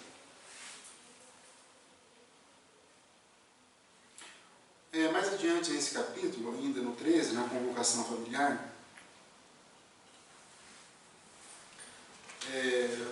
ali vai ser a narrativa do encontro do juiz, né, que condenou o Jorge e o Jorge. Os dois vão ser conduzidos, então, durante o sono do corpo físico. Repararam isso? O juiz e o Jorge. Vão ter um acerto ali entre os dois também, porque os dois também tinham um vínculo do passado. Não era só o vínculo imediato, porque ele o condenou de forma injusta. O juiz, né, era dono de fazendas em outra reencarnação e ele também tinha um vínculo ali, esse Jorge. Como tudo se entrelaça, né? Tudo vai se entrelaçando, porque o André Luiz, assim, nós sabemos ainda muito pouco do plano espiritual, por mais que sejam muitas as informações. Ainda é muito pouco, porque né, é muito intrincado. Né? Vocês, quando forem ler Entre a Terra e o Céu, vocês têm que anotar os nomes dos personagens, senão vocês não vão compreender. Quem já começou já deve ter percebido isso. Se vocês não anotarem os nomes, porque vão falar das encarnações, o que era, o que não era, o que era, o que não era, vocês não vão compreender, porque é uma história também bastante intrincada. Né? É o que eu faço para compreender essa obra aqui. Aí, a certa altura ali, o Gúbio, né, ele vai se dirigir ao magistrado, ao juiz, e vai dizer assim, é um diálogo muito bonito também, muito forte, não tem como ler tudo, mas só para nós termos as ideias. Distribuir amor e justiça, ele conversando com o juiz. Simultaneamente, na atualidade da Terra, em que a maioria das criaturas menospreza semelhantes dádivas, é crivar-se de dores. Fala para ele. Né? Admites que o homem viverá sem contas, ainda mesmo aquele que se supõe capacitado para julgar o próximo em definitivo? Acreditas haja o teu raciocínio acertado em todos os enigmas da senda? Terás agido imparcialmente em todas as decisões? Imparcialmente quando eu não olho quem está ali litigando, quem está no processo, eu quero a justiça. Né? Se você olhar a parte, se o juiz olhar a parte, ele vai cometer, né, vai ficar parcial, vai ter uma justiça parcial. O que acontece muito, infelizmente, que o ser humano ele tende a ser parcial. Entenderam? A imparcialidade é uma conquista, porque a tendência do ser humano é ir para um lado. Entendeu? Essa é a tendência natural do ser humano. Né? E ele fala aqui, né, sobre isso. Né?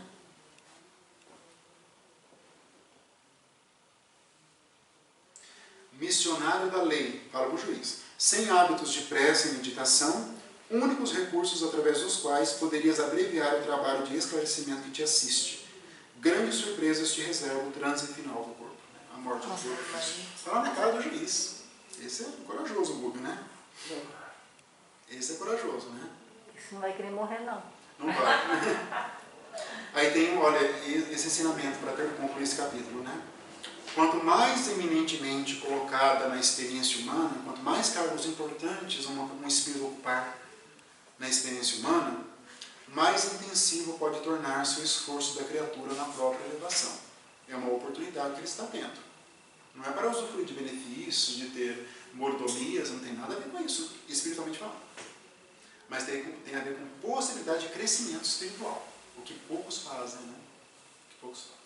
Vou colocar essa frase lá no Congresso Nacional, lá em Brasília, para eles lerem sobre isso, né?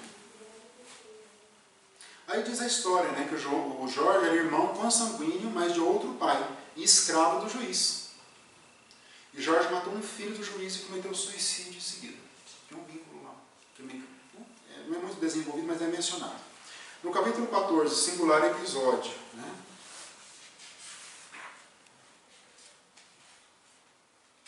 Aí o Saldanha reconhece os favores que o Gúbio faz e fala assim: sou teu de hora em diante. O Saldanha fala para Gúbio. Ele fala: seremos de Jesus para sempre. Corrigiu o Gúbio. Ele diz isso. Aí os dois espíritos que ficaram, né? Ficavam obsediando a Margarida, que é o Leôncio, e o Gaspar. O Gaspar mais desequilibrado. Também tinha uma história ali, né? E também socorreram eles. Que também foram socorridos, né? Dois. Isso. O Leôncio pede ajuda, né? Que ele fala que tem na terra a esposa, que foi seduzida, né? E um filho à beira da morte. Que aí vai entrar o irmão do Eloy. Olha como a providência divina age. Lembra que André Luiz foi conduzido até o lugar onde estava o avô dele?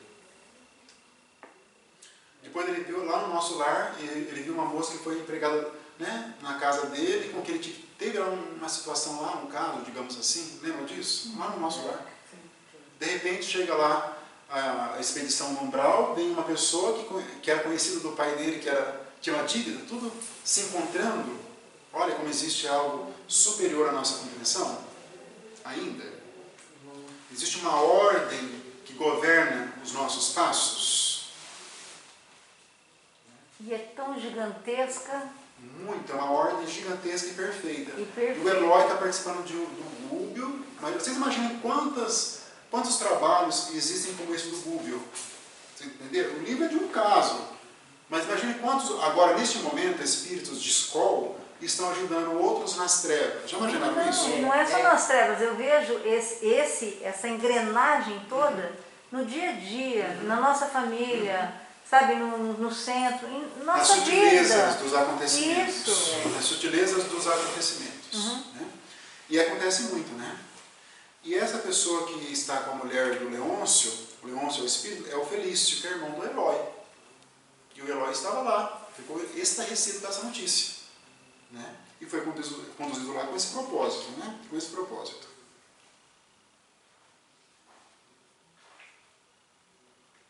E ele faz até uma aparição para o irmão dele, lembra disso? Faz uma aparição relâmpago. O espírito do Eloy faz uma aparição relâmpago para o Felício que está encarnado. E você vai ver comigo se você fizer alguma coisa para essa criança, ele fala. Uma aparição, assim. De efeitos físicos ali. Naquele momento. Alguém ali era médio de efeitos físicos, né? Ou ele viu porque ele é uma dupla vista, não foi explicado o fenômeno, né? Mas dentro da teoria espírita, tudo acontece dentro das suas leis perfeitas, de Deus, né? No capítulo seguinte, finalmente o socorro, né? Agora o Saldanha e o Leôncio já estavam transformados, o Gaspar, que era o outro magnetizador, estava já ainda mais desequilibrado. Precisou, aí sim, vamos ter a participação de uma reunião mediúnica de encarnados em favor do Gaspar. Né?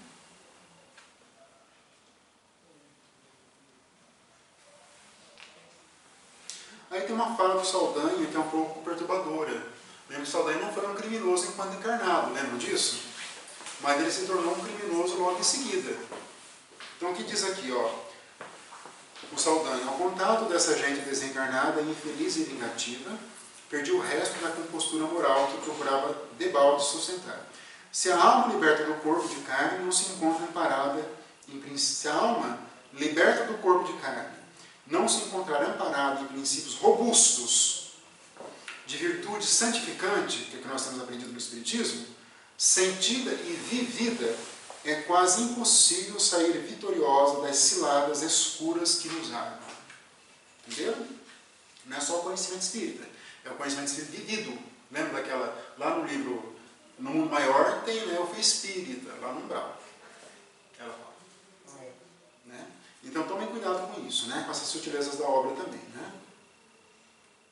Aí eles vão a um grupo mediúnico, mas numa casa, que hoje não é mais recomendado, porque o movimento espírita está mais estruturado, está mais organizado. Mas há pessoas, eu conheço pessoas que fazem suas reuniões mediúnicas dentro das suas casas. Isso não é recomendado pelo movimento espírita estruturado hoje, porque não tem as proteções magnéticas, não se tem uma estrutura para receber espíritos ali. A não ser se tem como propósito só aquelas consultas, que não é mais o objetivo do espiritismo, e sim de outras denominações religiosas. que travam contatos, mas querem favores, querem consultas, tem um problema, entenderam? Nós não fazemos consultas, nós não vamos consultar. Por que eu estou vivenciando isso? Por que meu marido tem esse comportamento? Por que minha esposa não está mais... São as consultas, tem pessoas que fazem sim reuniões mediúnicas e vão perguntando aspectos da sua vida. Esse grupo mediúnico é um grupo particular, mas é um grupo mais estruturado. Então ele tinha o apoio do Sidônio, que era o diretor espiritual ali, em razão dos méritos de cada membro desse grupo mediúnico. É isso que acontece ali. E ali então tem, né, um magnetismo em favor da Margarida, e ali esse outro magnetizador também foi auxiliado, foi dada uma comunicação. Esta é a única participação de encarnados em todo esse processo de desobsessão. Repararam a outra sutileza da obra? Né? A obra todinha, falamos agora há pouco, é o processo de desobsessão, mas só tem a participação ínfima de uma equipe de encarnados. Todo o trabalho é desenvolvido pelos espíritos desencarnados, dirigidos por Gúbio e indiretamente por Matilde. Eu quero que vocês prestem atenção nisso também. Né? E o caso mais estarrecedor, né? Ali só lembrando, são 9 encarnados e 21 colaboradores desencarnados, nesse grupo mediúnico caseiro, digamos assim. Né? Os ovoides foram desligados, né? Lembro que eram muitos ovoides, né? Na Margarida. E o Gaspar se comunica também. Né? Ali no 16, que é a parte principal, esse encantamento pernicioso, é estarrecedora essa narrativa dessa médium aqui. É uma médium que tem poderes mediúnicos significativos, segundo Sidônio. Até ali tem algumas críticas, falam que os membros, que é uma crítica para nós também, estão ali envolvidos em um dia na semana no trabalho mediúnico. Naquele dia eles conseguem ter lá uma boa vibração, mas depois, os outros dias, eles não têm. Ele fala isso aqui. Mas tem uma médium aqui que ela tem um ciúme do marido dela, né? Que é a médium Isaura. E o Silva, que é o coordenador encarnado. O Sidônio é o espírito que coordena o desencarnado e o Silva é o coordenador encarnado, casado com a Isaura. A Isaura tem um ciúme dele, mas observem a sutileza, vocês têm que perceber isso. Um ciúme que aparentemente é algo infantil, a gente até brinca, minha mãe era ciumenta do meu pai. Assim, esse tipo de coisa. E essa brecha que ela abriu pelo ciúme, abriu um canal de obsessão. Então, ela dorme naquela mesma noite e ela vai concentrada no ciúme. Primeiro que acabou ali a reunião mediúnica, ela já se turva com fluidos escuros. Logo após a reunião mediúnica. Só por causa, é uma médium dedicada, não é qualquer pessoa, não, é uma médium dedicada, não é qualquer pessoa. Aí ela adormece, o Silva vai para uma, né, assistir uma palestra no plano espiritual. Ela vai conversar com 2 espíritos. E nisso, né, ali o Gúbio acompanha. É estarrecedor ali o diálogo que se trava com a médium. Lembram disso? Porque esses 2 espíritos se passam como espíritos benfeitores. E eles querem destruir, na verdade, o trabalho feito pelo grupo mediúnico. Isso existem assim há centenas contra o movimento espírita. Centenas, né? Aí tem a frase que eu quero que vocês gravam pelo resto da vida de vocês. Agora, né? Eu coloquei em amarelo, negrito e vermelho. Eu vou colocar maior no futuro, né? Olha aqui. O Sidônio falando, né? Enquanto a criatura é vulgar e não se destaca por aspirações de ordem superior, desejos de progredir, desejos de ser uma pessoa melhor, as inteligências pervertidas não se preocupam com ela. No entanto, logo que demonstre propósitos de sublimação, que somos todos nós aqui, temos esses propósitos, apura-se-lhe o tom vibratório, os fluidos que nós emitimos, passa a ser notada pelos característicos de elevação, porque eles vão observar os fluidos que nós emitimos. E é naturalmente perseguida por quem se refugia na inveja ou na rebelião silenciosa, visto não conformar-se com o progresso em mim. São aquelas obsessões gratuitas que não têm vínculo com o nosso passado espiritual. Tem vínculo no presente pelo simples fato de nós querermos ser pessoas melhores. Só por esse fato. Só por esse fato. Por isso que fala que quando a gente começa algum trabalho, tem que estar ciente que vai vir uma pancada. Quantos começam e que desistem? Vão querer impedir, né? Quantos jovens chegam pelo ESE e depois desistem rapidamente da casa espírita? Quantos? Pelo ataque, São né? assediados, são assediados. Né? Isso é comum, né?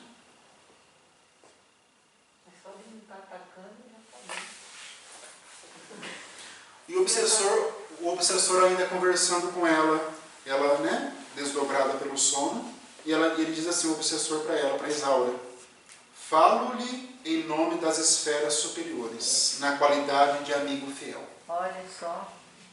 E eles falavam tudo o que ela queria ouvir, que realmente ela estava sendo vítima, né, de uma traição, de mais ou menos isso, que ela estava certa de ter ciúme, tudo que ela queria ouvir, eles falaram para ela.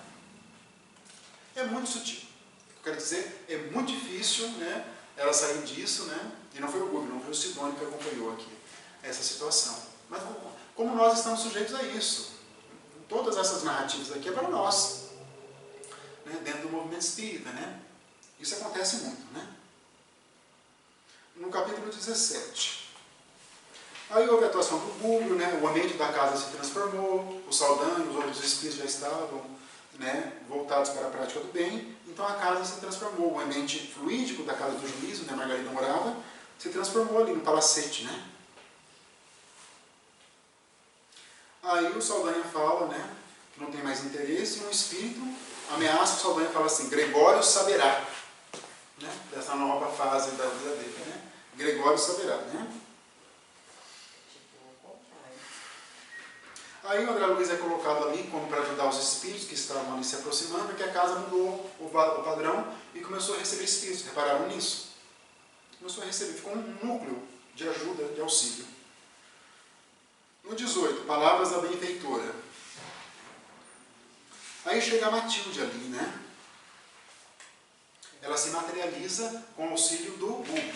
O Gúbio é um método de efeitos físicos. E ela se materializa na casa da Margarida. E ela diz assim, né? Vale a pena que ela faz um discurso, mas é para nós espíritas, o teor desse discurso, né? Resumindo, ela vai dizer assim, né? Não basta desejar, é imprescindível orientar o desejo na direção do bem infinito. Sou simplesmente vossa irmã de luta, interessada em acordar-vos para a sublimidade do futuro. É como se ela estivesse conversando conosco. Reparem isso. Com nós, leitores. Conosco, leitores. A aquisição das virtudes iluminativas, no entanto, não constitui serviço instantâneo da alma, suscetível de efetuar-se de momento para outro.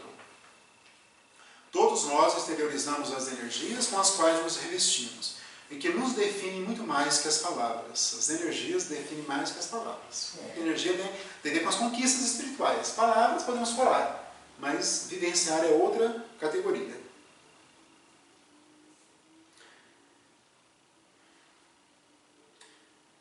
Tímidas, levianas ou inconsequentes aproveitam o estágio bendito na região da neblina. Onde que é a região da neblina? O nosso plano. O nosso plano de encarnados, região da neblina, que ela chama, para repetirem as mesmas faltas de outra época com absoluta perda de tempo que é patrimônio do Senhor. Para nós, porém, senhores de vigorosa inteligência, a vida não pode resumir-se a mero sonho, como se a reencarnação constituísse simples processo de anestesia da alma. Milhões se encontram num processo de anestesia da alma aqui encarnados, né? Uma existência entre os homens, por mais humilde, para nós outros, espíritos, é acontecimento importante demais para que o apreciemos sem maior consideração. Né?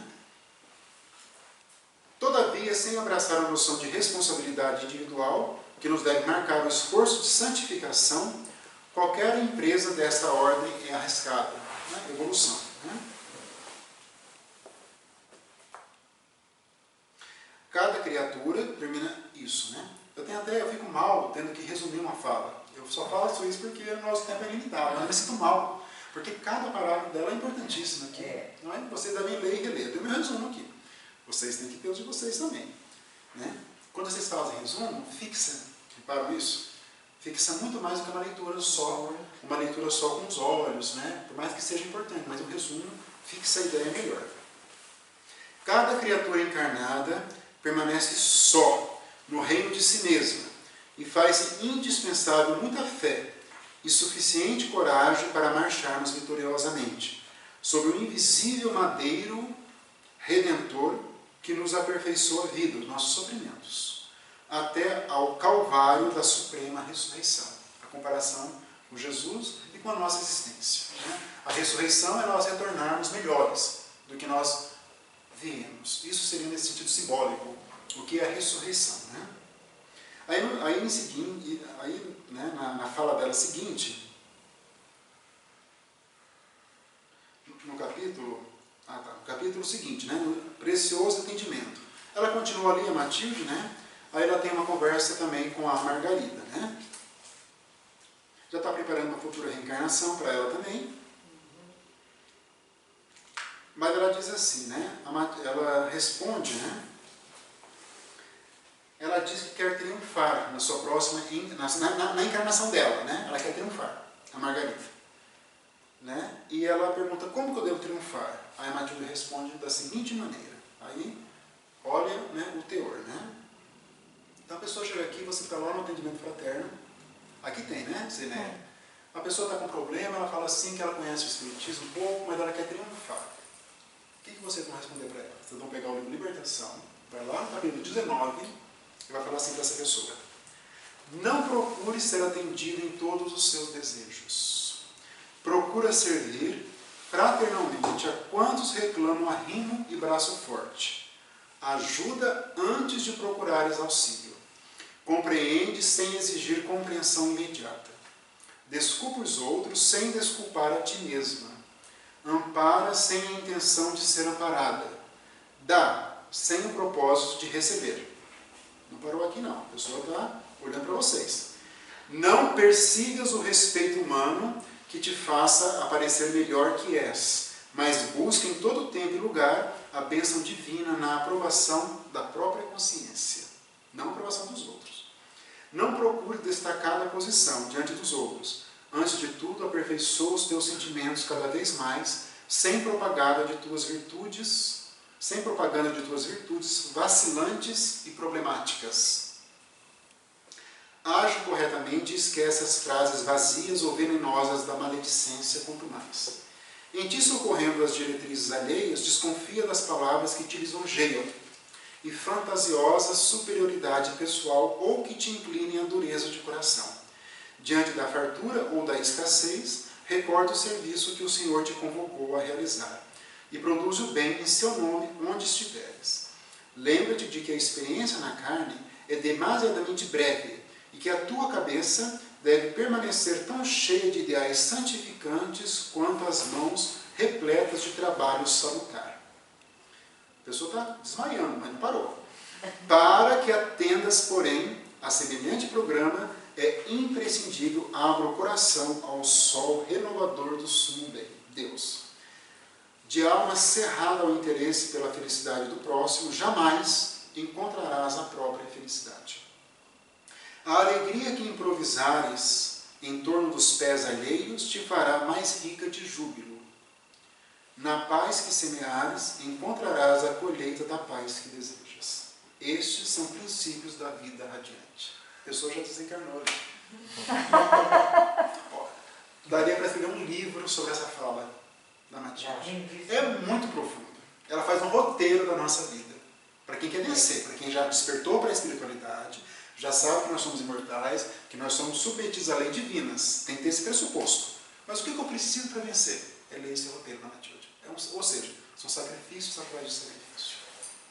É matar o nosso ego para que o eu espiritual ele brilhe cada vez mais, né?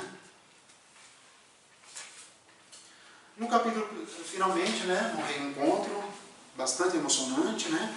Eles estão lá naquelas regiões, lembram? Campos de saída, que são, lembra? Eu falei das regiões agora há pouco, né? Então vamos imaginar que lá no umbral, lá onde está rolando o nosso lar, vai chegar um momento que não é mais umbral, é outra camada. Aí, nesse contato de uma para outra, chama campos de saída. É lá que a Matilde vai encontrar com o filho dela. E é lá que ela vai se materializar, porque ainda assim ele não vai conseguir enxergar, se não tiver uma materialização com os fluidos característicos. Né? A Matilde está em outro patamar, como nós já falamos. E ele aparece lá, né, o Gregório, para ameaçar com vários espíritos brutalizados, também com processo de zoantropia. Né? para assustar, porque o processo de desobsessão da Margarida foi todo desestruturado. Então ele quer uma vingança contra o Gubbio. E ele vai aparecer lá.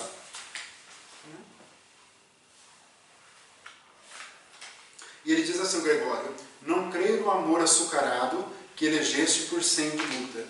Creio na força que governa a vida e que te dobrará igualmente aos meus pés. Sempre exigente, né? O Gregório sempre exigente, né? Aí aparece um aparelho luminoso, né, sobre o Gubbio, daí já é ela falando a própria Matilde, por esse aparelho. Né? Acreditas, porventura, que o amor pode alterar-se no curso do tempo? Ela falando com o filho. Né? O amor dela por ele. Você acredita que o meu amor por você ia alterar no decorrer dos séculos? Ela pergunta para ele, para o filho dela. Supuseste um dia que eu te pudesse esquecer? Me repito, vai falar isso. Né? São séculos, não são 20 anos, não. Aqui são séculos, né? Ouvidaste a imantação de nossos destinos, a união dos nossos destinos, né?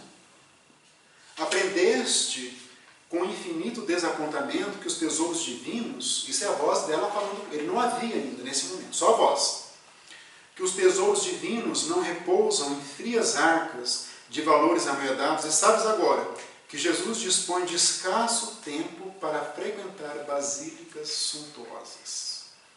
Olha. Quem conhece a Europa e vê as basílicas são suntuosas. A do Vaticano, que ele foi, onde foi Papa segundo as informações, é lindíssima em termos artísticos, mas de espiritualidade é paupérrima, né? Então Jesus tem pouco tempo para frequentar essas basílicas suntuosas. Não obstante respeitáveis, porque da escura senda humana emergem soluções de peregrinos sem luz e sem lar, sem arrimo e sem pão. Os sofredores aqui na Terra. Aí ela se materializa, né? E Gregório fala que vai atacá-la, né? E ela diz assim: eu não tenho outra espada senão a do amor com que sempre te amei. E se dirige para ele e ele fala: mãe, minha mãe, minha mãe. Aí termina a história. Né? Realmente é uma história extraordinária, né? André Luiz conclui aqui a nossa obra. Né? Verifica-se ali, naquele abraço, espantoso choque entre a luz e a treva não resistiu. Maravilhoso. Eu estou comovido. Quando eu leio, eu fico comovido, quando eu leio de novo, eu fico comovido de novo. E a treva não resistiu. Porque o livro, e a libertação, né? O título do livro é o próprio, né, podemos falar, da própria libertação do próprio Gregório em relação ao seu período, ao seu período de trevas. Mas vamos ver a força do amor, né? O amor, né? O conhecimento pode muito, né? O amor pode muito mais, né? Esse é um conhecimento, né? Esse é um princípio do Espiritismo, né? E vamos ver a força do amor de uma mãe que lutou durante séculos pelo filho. Vamos ver toda essa complexidade, essa engrenagem, né? Em relação a Margarida, a Saldanha, todos esses espíritos, todos ali sendo buscados pelo amor de Deus, que se usam dos seus espíritos para alcançar as suas finalidades, né? Vocês têm algum comentário para fazer, né? Ou não? Eu achei interessante, Marcelo, Digo, nessas obras de André Luiz, é que no Espiritismo a gente aprende que um dos amores, uma das formas de amar mais sublimes que tem, é o amor de mãe pelo filho, né? Sem dúvida. O amor de mãe pelo filho. Sem dúvida. Nessas obras de André Luiz, é sempre a mãe que está indo em resgate ao filho. Você nunca vai ver. Os pais estão sempre lá no umbral, nos abismos e tudo mais. Mas é sempre raríssimo, raríssimo. Seja, raríssimo. Confirmando essa regra de que o amor de mãe é algo sublime. É o amor talvez mais próximo do que Deus, o amor de Deus em relação a nós. É o mais próximo, né? Porque o amor de mãe é incondicional. Pode ser o maior criminoso, a pessoa mais detestável, como ela fala isso do Gregório, ela fala isso. O Gregório é o pior para as outras pessoas, não para mim ela fala. Mas a mãe não, a mãe ela tem realmente, né, o amor assim que não se condiciona a nada. Né? Mesmo que ela enxergue aqueles defeitos, ela ama da mesma forma. Sem e dúvida. se não for capaz de amar aquele espírito em condição de filho, em que outra condição amaria? Quando eu era juiz de cidades menores, eu estava na parte criminal também. assim, era um desfile de mães lá, assim, na minha porta, pedindo para liberar algum benefício, chorando, aos prantos, né?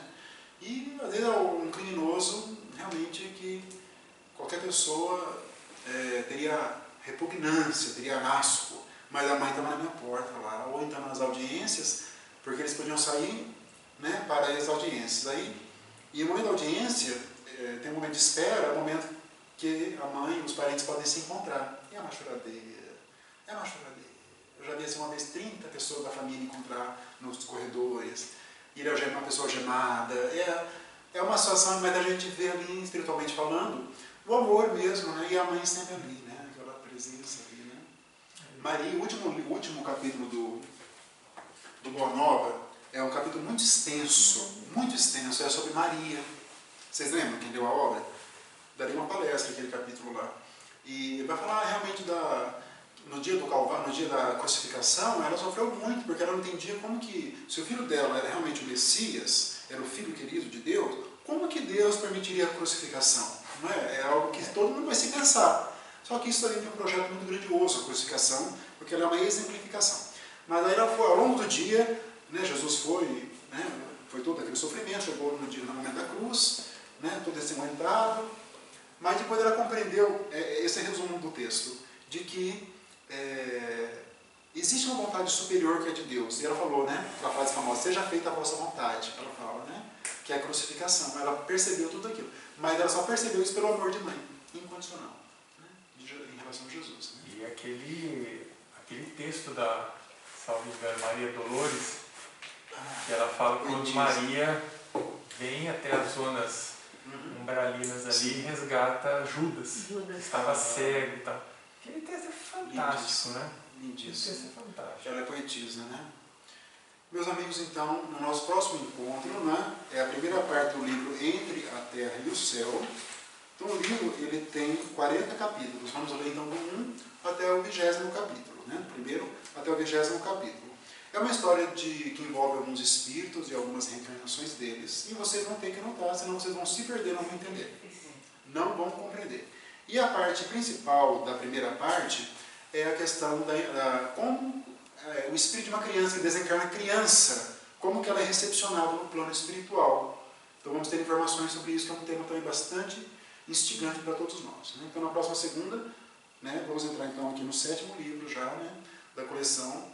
Já passamos um pouco então, e vamos entrar na metade da obra, né? E vamos nos preparando depois para alguns domínios da mediunidade, que é extraordinário também. Né? Então vamos encerrar com uma prece.